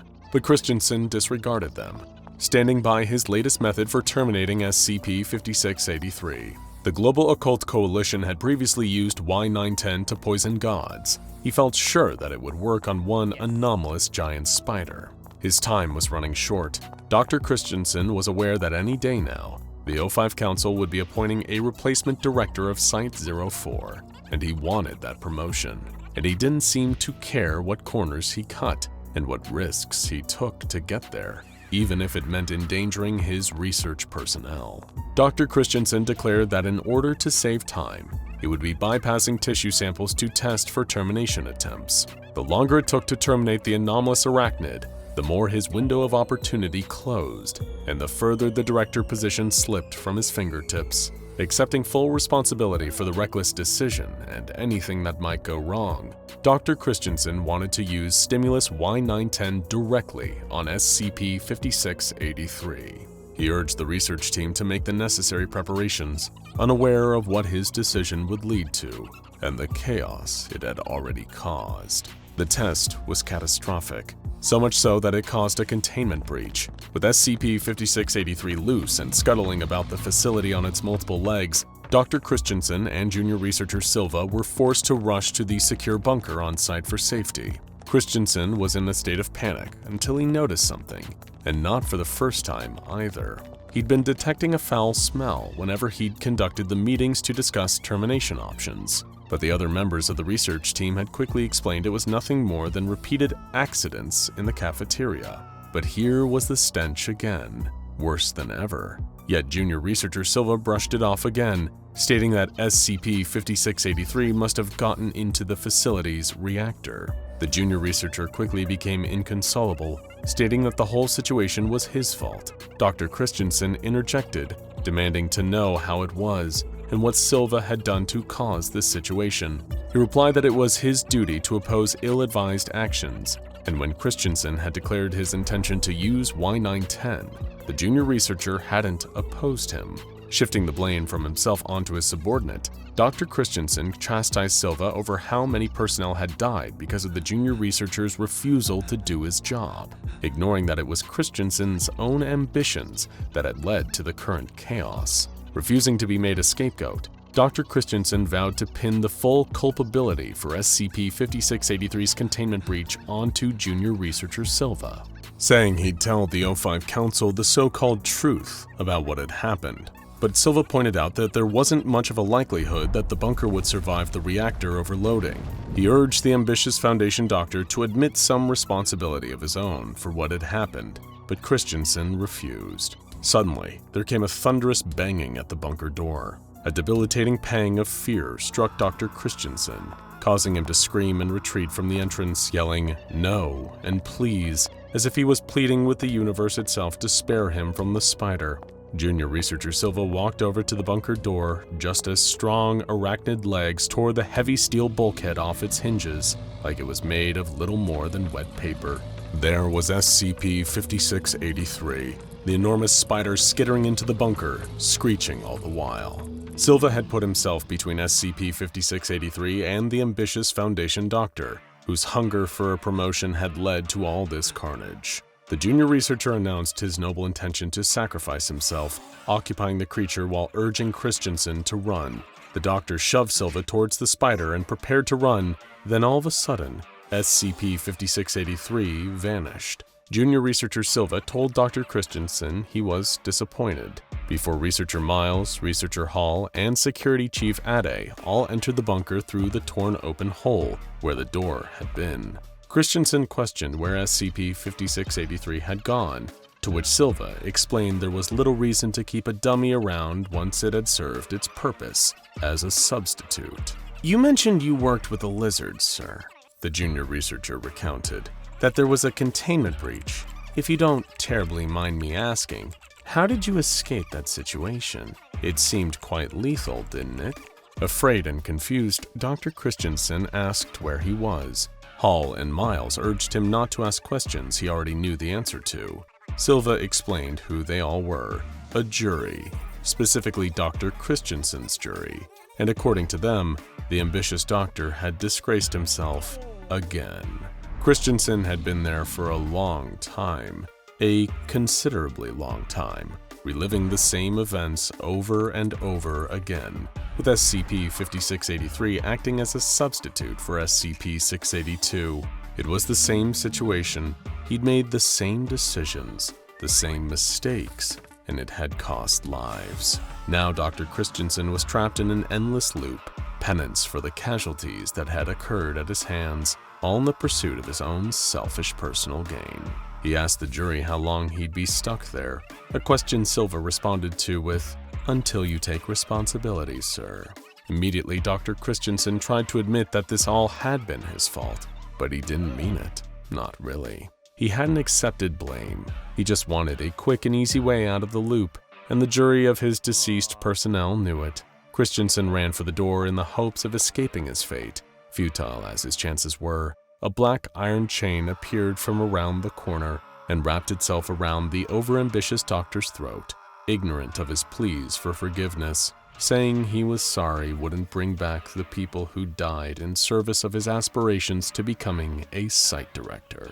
The chain dragged Dr. Christensen through the facility at such a speed that he collided with every wall and every corner as he turned sharply, being pulled along the floor. But that and the walls quickly crumbled away, revealing a sight that made Dr. Christensen start screaming that it wasn't his fault, and he never really stopped. What followed involved a great deal of blood and fire. Once it was over, it left behind the same awful stench the doctor had smelt before, and he'd soon be smelling it again too, as the cycle repeated itself. The directive had come straight from a member of the O5 Council. They were impressed with Dr. Christensen, and the ambitious Foundation doctor had been hoping to snag a director position at Site-04. But there was one final test for Dr. Christensen to solve the SCP-5683 problem. A D-Class drag races through the testing zone, screaming at the top of his lungs and doing donuts. A mime who is also in the testing chamber stares with disapproval, tapping his foot impatiently. Did we mention that the car is made of spiders? Yeah, this one is going to be a weird one, folks. Stay tuned for one of the craziest SCP stories you've ever heard. Emily had always dreamed of taking a trip to Paris. When the opportunity actually came to visit the city, she was overjoyed. She spent her time exploring art museums, tasting the bread and cheese, and walking through the city streets, taking in the sights. One of her favorite things about Paris was all of the street performers. As she walked, nibbling on a pain au chocolat, she delighted in the antics of jugglers, tossing colorful balls into the air. She gasped at the feat of athleticism and grace demonstrated by acrobats and contortionists. She giggled at the absurd shows put on by puppeteers and dabbed tears from her eyes at the sound of beautiful songs played and sung by musicians. It became part of her daily routine.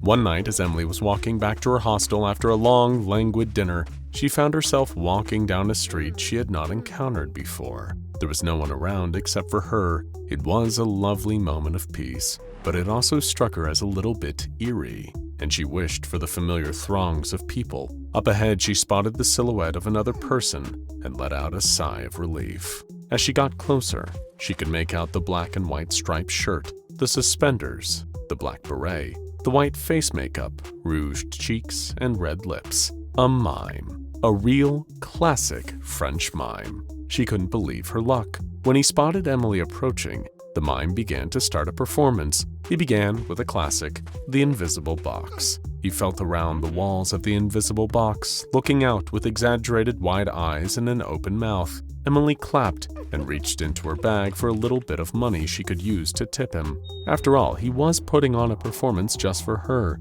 He deserved it. She walked closer to the mime, looking for a place to put her tip. She didn't see one, so she held up her hand, offering the money directly to the mime. As he took notice of how close she was getting, the mime began shaking his head vigorously, eyes wide and insistent. She didn't understand that he was trying to warn her until it was too late. Dozens and dozens of spiders began to crawl over the mime's face, out from inside of his clothes, from his shoes, pouring out over the street, and crawling up onto Emily. She tried to brush them off, she tried to run away, but no matter how hard she tried, the spiders just kept coming. All she could do was scream. In an attempt to experience a little bit of live performance, Emily unwittingly came across SCP-3247. SCP-3247 is a humanoid entity standing at approximately 1.7 meters in height. It wears a striped shirt and suspenders similar to the garb of a stereotypical French mime. as well as what appears to be white makeup on its face and all other exposed skin. Though these aspects of its appearance seem as if they should be removable, the clothing and makeup are, in fact, parts of the entity's physiology and cannot be removed from its body. This is not the only unusual aspect of the entity's physical form. Though it looks corporeal and solid, the entity cannot touch or directly interact with any solid matter, with one particular exception. There is a colony of spiders living on and inside of SCP-3247. These spiders have officially been designated SCP-3247-A and are highly protective of SCP-3247. If anyone or anything attempts to approach SCP-3247 in a threatening manner, the spiders will swarm the potential threat. As any savvy anomalous activity enthusiast might have already gathered, these are, of course, no ordinary spiders. Not only do they dwell on and in an intangible mime, but they have a peculiar response to witnessing a human being making specific gestures or pantomiming activities. When this occurs, the colony of spiders will form the shape of an object related to the gestures, which they will then hold for up to 3 hours, or until given additional stimuli that prompt a change in shape. While the spider colony is assembled into shape, they will be able to share some of the given object's functions in spite of being technically nothing more than a mass of well-coordinated arachnids. As for SCP-3247, it is either incapable of speech or unwilling to speak. Instead, it communicates with Foundation staff via silent miming. When it does, the spiders will frequently react to its gestures, becoming effectively living props. SCP-3247 does not seem to be especially thrilled with this, likely because miming is inherently a propless art form, and these spider-based props undermine its artistic vision. Otherwise, though, the presence of the spiders does not seem to bother SCP-3247.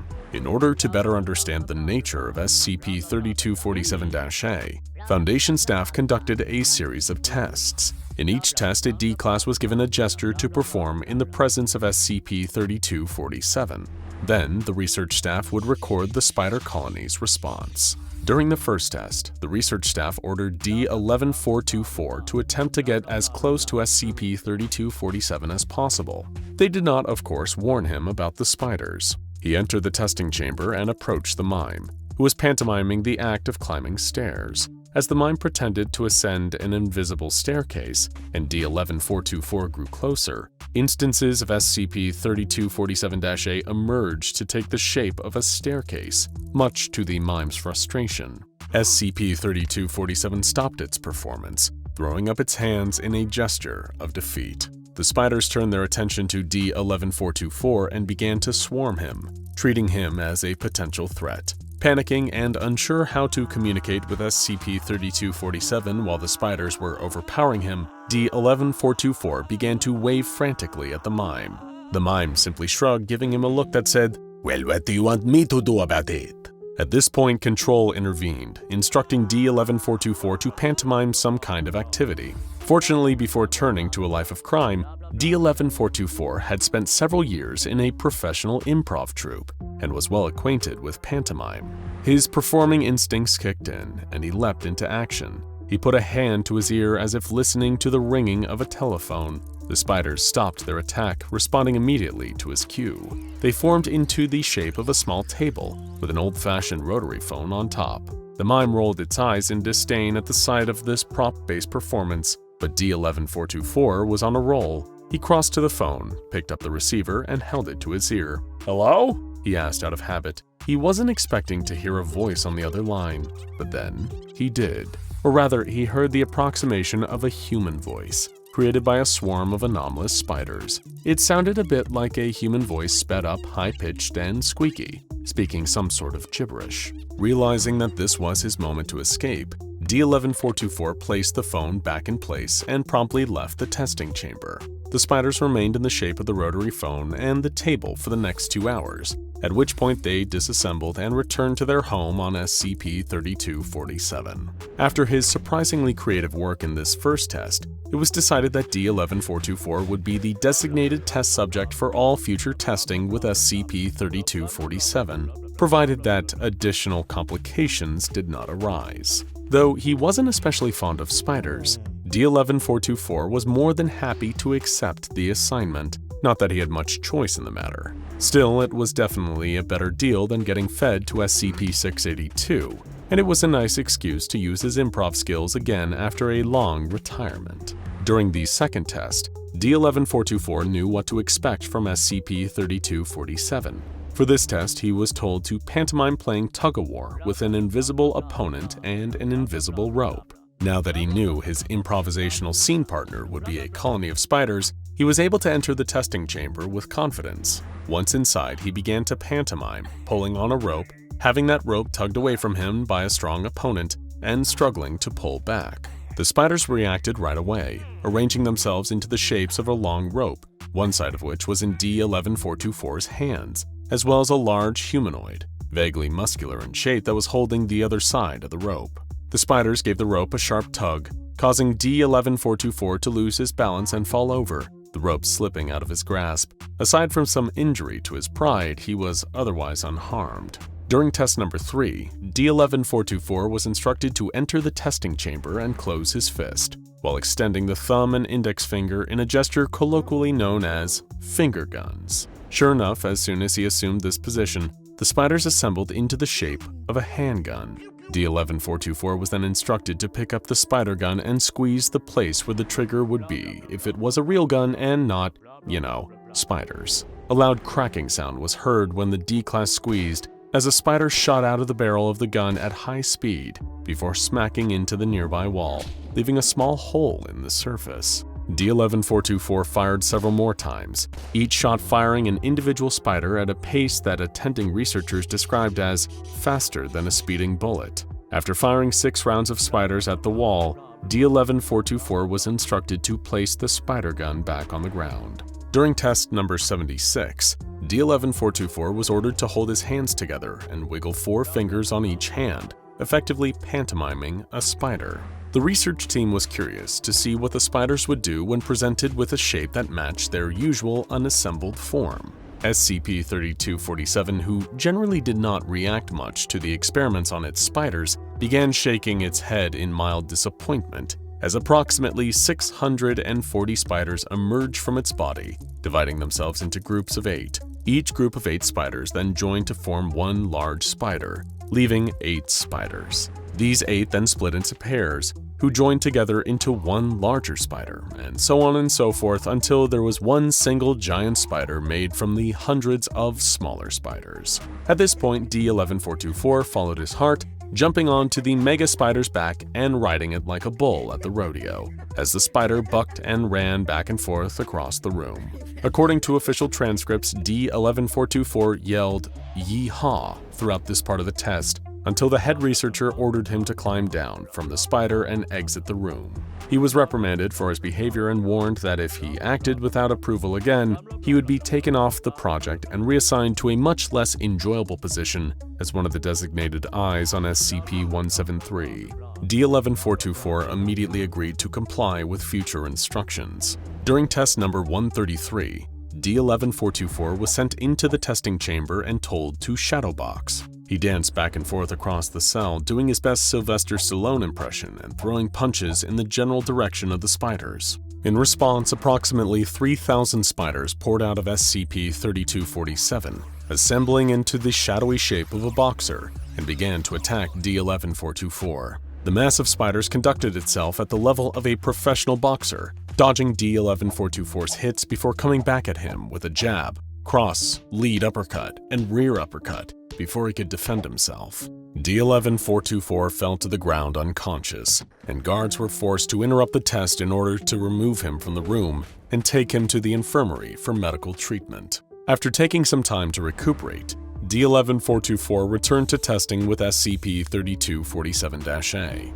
He was instructed to mime steering a wheel, such as that of a car. Immediately, a number of spiders previously unseen during testing emerged from SCP-3247, arranging themselves into the shape of a sedan. D11424 was then commanded to climb inside of the spider car and see if he could start it. He refused, insisting, I'm not getting in a spider car, are you nuts? When pressed by Control to comply with orders, he made a rude hand gesture. I'll let you guess what that was. The spiders began to scramble to reassemble themselves in response to the changed gesture, prompting Control to stop the test early to spare the researchers' sensibilities. With strict guidelines to avoid inappropriate or violent gestures, D11424 was sent back into the testing chamber with instruction to try out a variety of animal-inspired gestures in rapid succession. He formed one hand into a fist and made a peace sign with the other hand, putting them together to make a snail. As he made his hand snail crawl through the air, the spiders crawled onto the floor and assembled into the shape of a snail in front of D11424. Though the spiders moved quickly, at their usual scuttling pace, once they formed into the snail, they slowed to a gradual creep. D11424 noted a shiny, slimy trail left behind on the floor as the spider snail moved. He was asked to consider touching it, but refused, simply stating, "Ew, no." Next, he took his hands and formed the shape of a wolf's head howling at the moon. The research staff were curious to see if the spiders would form a wolf's head or the animal's entire body. They got their answer as the spiders swarmed and shifted, forming the shape of a full-sized gray wolf. The wolf padded back and forth across the room before sitting down, lifting its head and emitting an audible howl that sounded almost indistinguishable from the real thing.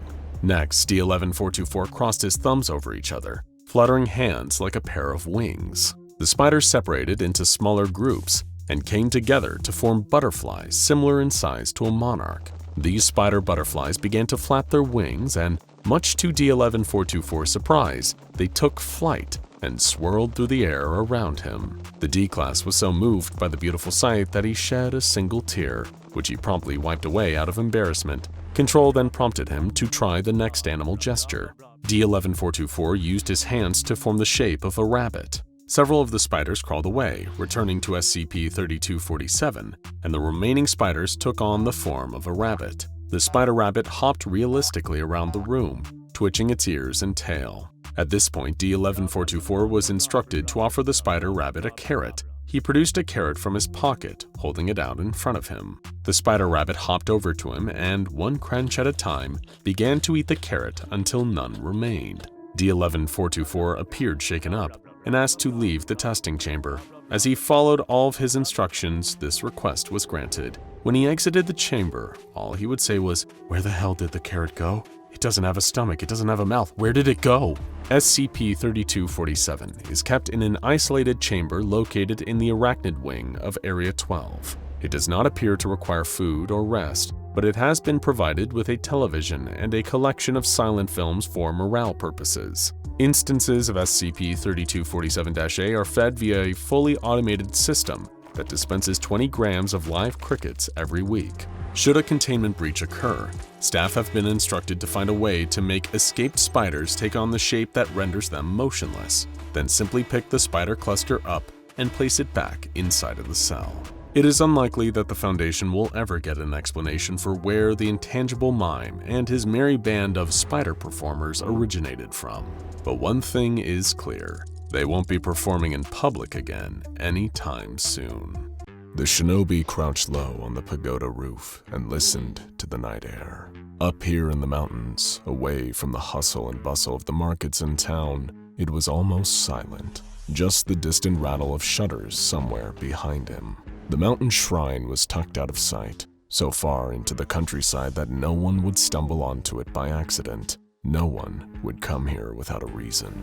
The shinobi knew the face of his target, a warlord turned politician with more blood on his hands than the assassin sent to kill him. By the burning glow of the night sky, the shinobi could see the man kneeling at the shrine. The path was made up of small stones, so he'd have to drop onto the grass and creep around the pond to approach his target. No guards, no one else was there at all. This was the spot where the man came to pray when he was struggling to sleep, perhaps trying to atone for the lives he'd taken. Perhaps he didn't care at all. The ninja drew the blade in total silence and timed his drop to the ground with the rattling noise in the distance. With each dainty step, he closed the distance to his target, readying the blade over his head. It was done in a moment. The man was dead before his body hit the ground. He likely didn't even notice as the steel had severed the nerves running down his spinal cord. So charred was the blade that it slid through his bones like a fish through water. Raising the blade to his eyes, the shinobi cleaned it quickly. If he was seen with blood on his sword, he would immediately be implicated. Not that he was ever seen, but precautions like this were what kept him out of sight for all these years. When you lived in the Valley of Ashes, the burial grounds for countless wars, you had to become a shadow, become one of the ancient spirits haunting the woods. But as he wiped the red from the steel, he caught a flash of light in the reflection, an orange glow marking a jagged line across the metal. That's strange. Sunset was several hours ago. Come to think of it, why was there an orange glow in the sky? He snapped his neck around to see the fires through the gates into the pagoda's garden. Down by the ocean's edge at the foot of the mountains was the city where he had always lived, and it was on fire. Leaping up onto the walls, he stood up straight, surveying the horror scene taking place before him. Thick plumes of smoke billowed up into the night sky, so dense and large that it seemed to become the blackness of the night. It was hard to make out much of what was going on down there. The shinobi looked everywhere to try to see the invading army or the rioters, but there were none. Just people running in all directions, like ants out of a flooding nest. But there, moving in amongst the smoke, were other shapes, impossibly tall, lumbering around like people. People that towered over the houses, that had to crane down to the ground to scoop up the poor civilians who were running this way and that. The shinobi stood there terrified, as he realized that the rattling sound he'd been hearing all night wasn't from any shutters at all. He could do nothing but watch as the trees in front of him trembled and buckled in all directions as a hulking, shadowy figure lumbered towards him. The Imperial Japanese Anomalous Matters Examination Agency, or the IJAMEA, was a Japanese agency responsible for tracking a number of mysterious and often dangerous artifacts, creatures, and anomalies prior to the Second World War. In 1945, the IJAMEA was shut down and absorbed into the SCP Foundation.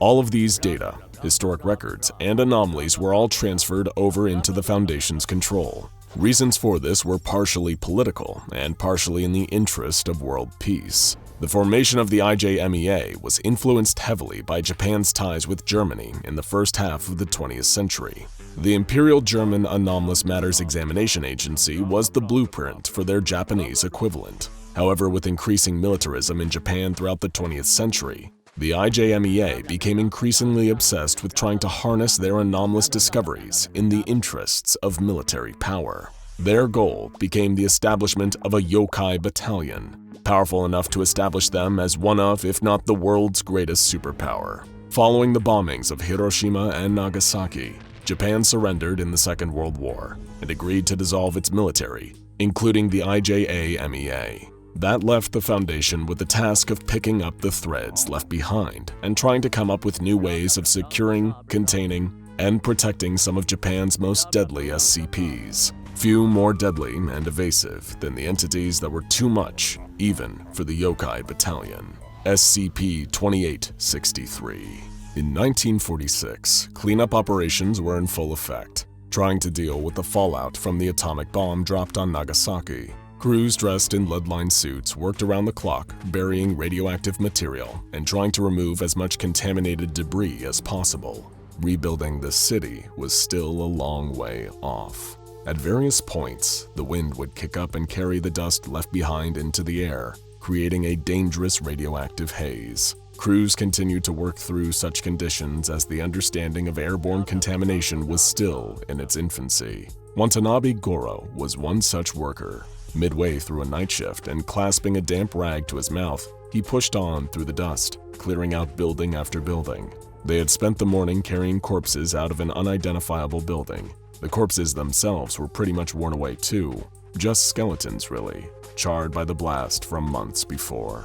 As Goro staggered along the street, he kept feeling like he was imagining things. The long hours and traumatic conditions were enough to make him see all kinds of things in his dreams, but he kept feeling like his dreams were starting to creep into the real world. Shadows kept moving through the haze all around him, taller than buildings, staggering around as if they were drunk. They had been appearing all night, just out of sight, but always close by. He stopped and leaned against what was left of a brick wall. There was one of his hallucinations now just up ahead of him. The husks of buildings on either side of him were about as tall as their knees. It must have been 30 meters tall at least. But its legs were strange. There seemed to be a gap in the middle of each of them. They were skinny. No, skeletal. The skeleton's foot crushed a car right in front of him. The crunch of metal was loud enough to snap Goro out of his stupor. This wasn't a hallucination. Hallucinations can't crush cars. With a yelp, he tumbled backwards, staring up into the haze of dust. He saw the shape of a pelvis. Above it, what must have been a ribcage the size of his house, but the creature disappeared into the darkness and the dust. If it was too tall for him to see its face, maybe it was too tall to see him on the ground as well. The skeleton stopped, standing directly over him. For a second, he thought that maybe he'd be okay. But then, with a great rattling rumble, the monster hunched down low, and the enormous skull appeared out of the haze, flying right towards him. He managed to dodge its gnashing teeth, but it caught his foot, sending him rolling through the radioactive dirt. Goro didn't give himself a moment to recover, though. He took off running as fast as he could, hearing the rattling sound terrifyingly close behind his back. You will be pleased to know that Watanabe Goro survived this incident. With only minor injuries, he managed to navigate his way to the nearest police station, where SCP agents, already familiar with the entity he had encountered, took control of the situation. The so-called starving skeletons had been roaming the bomb sites for several weeks by that point. It was the Foundation's first exposure to one of the oldest known entities that the IJAMEA had been studying for years. To date, 206 separate instances of SCP-2863 have been officially recorded. However, the myth of the Gasha Dokuro had been circulating in various parts of Japan since the 10th century at least. Giant skeletons were said to haunt the sites of particularly deadly battles, hunting by night, and feeding on the blood of their human victims. These myths tally up with what the Foundation currently knows about these entities. Instances of SCP-2863 only appear after sunset and will lose all corporeality when exposed to sunlight in the morning, or any light source over 1.1 lux. To give you some reference for that, moonlight typically falls between 0.25 and 1 lux. A typical room with the light on will be 100 or even 1,000 times brighter. As you can imagine, this has made them virtually impossible to contain, as they manifest and unmanifest outside of controllable conditions. They seem to have continuous existence in some way, however, as previously neutralized instances can and will reappear later on. In folklore, the Gasha Dokuro are spirits that take control of skeletons. Some hesitant researchers have posited that perhaps the instances that dematerialize are returning to their spirit form. Little is understood about what that means in practice. What's more, this SCP cannot be photographed. All attempts to capture them on film or digital cameras have failed, including video tests. It is theorized that there is a link between them not appearing on camera and their disappearance when exposed to light. Again, the link between them is still mostly unknown. Due to a steady increase in urban development in Japan and ongoing peace in the region, appearances of this SCP are growing increasingly rare. While this marks a positive change for the people of Japan, it makes it even more difficult to study this SCP and learn how to prevent it in the future. The most recent fatality to occur at the bony hands of SCP-2863 happened in 2008, and it was part of a Foundation experiment. While most of Hiroshima and Nagasaki had been redeveloped into bustling metropolitan areas, the outskirts of each city, particularly several parks, saw occasional instances of SCP-2863 appearing at night. As such, the SCP Foundation conducted a series of experiments under cover of nightfall, releasing D-Class personnel into a park in Hiroshima to observe how the SCPs hunted humans. Their enormous height, towering at over 30 meters, gave them a huge advantage, being able to chase people down with little difficulty. Another notable thing about them is just how quietly they move. There is a gentle rattling sound that follows them around, but aside from that, they are very light-footed and difficult to detect until they are right on top of you. This isn't helped by the fact that they hunt at night. As a result, they are remarkably quick at catching their prey. Once they have snatched their victims up in their skeletal fingers, they perform the same eating ritual every time. They eat the person and consume their blood. Initially confused by this finding, the Foundation was unsure where the blood was going, as the skeletons had no obvious digestive system. After the release of several more D-Class personnel into the park, they still weren't certain, but they believed that the SCP instances were absorbing the blood into their bones in some way. Further testing was requested, but denied due to the sheer number of D-Class fatalities in the area. They were starting to run out, and would have to ship more of them across to Japan, which was just a bit inconvenient for everyone involved. As the outskirts of those cities have been urbanized, the instances of SCP-2863 have reduced to the point that a smaller contingent of agents and researchers are now left in place. The light pollution from these areas is enough to prevent them from being able to manifest in the first place for the most part. Only on the rare occasion of power outages have Mobile Task Force 03 been deployed. Whilst researching this SCP, the Foundation came across an account from a shinobi in the 1700s. It was rare to find any kind of written document from a ninja for obvious reasons, but the account discovered painted a harrowing picture of just how much damage these yokai could inflict upon a city. The nameless shinobi first encountered SCP-2863 while assassinating an unnamed target in the mountains above his fishing town. Looking down on the fires below him, he saw human shapes walking through the smoke, dwarfing the buildings they moved between, before an instance charged through the trees straight at him. Diving out of the way, the shinobi quickly melted into the shadows. Both man and demon hunted one another throughout the night. He managed to climb onto its spine and inflict what he was certain would be a killing blow to the skeleton, only for his blade to bounce right off the bone. Caught and vulnerable for the first time in his life, the shinobi was helpless as the spirit threw him from its back into the courtyard and charged at him. It was only the hem of the ninja's sleeve catching fire from a candle that saved him. Just as the skeleton was about to bite down on his head, the light flared and the SCP disappeared entirely. For a long while, the man lay in the courtyard, pondering his actions. He should have died that night, yet he survived. Getting slowly to his feet, the man now knew what his destiny was. A monster that strikes from the shadows, scared of the light. He and the Gasha Dokuro were not so different. Understanding his target was the first step to defeating them. Snatching up a lantern from the ground, the shinobi descended the mountain into the wreckage of his hometown and defended his people. By night, he would emerge hunting down the Gasha Dokuro under the cover of darkness, banishing them with the light hidden under a dark sheet. The man fought night after night, narrowly risking death to save his people from the onslaught of the evil spirit.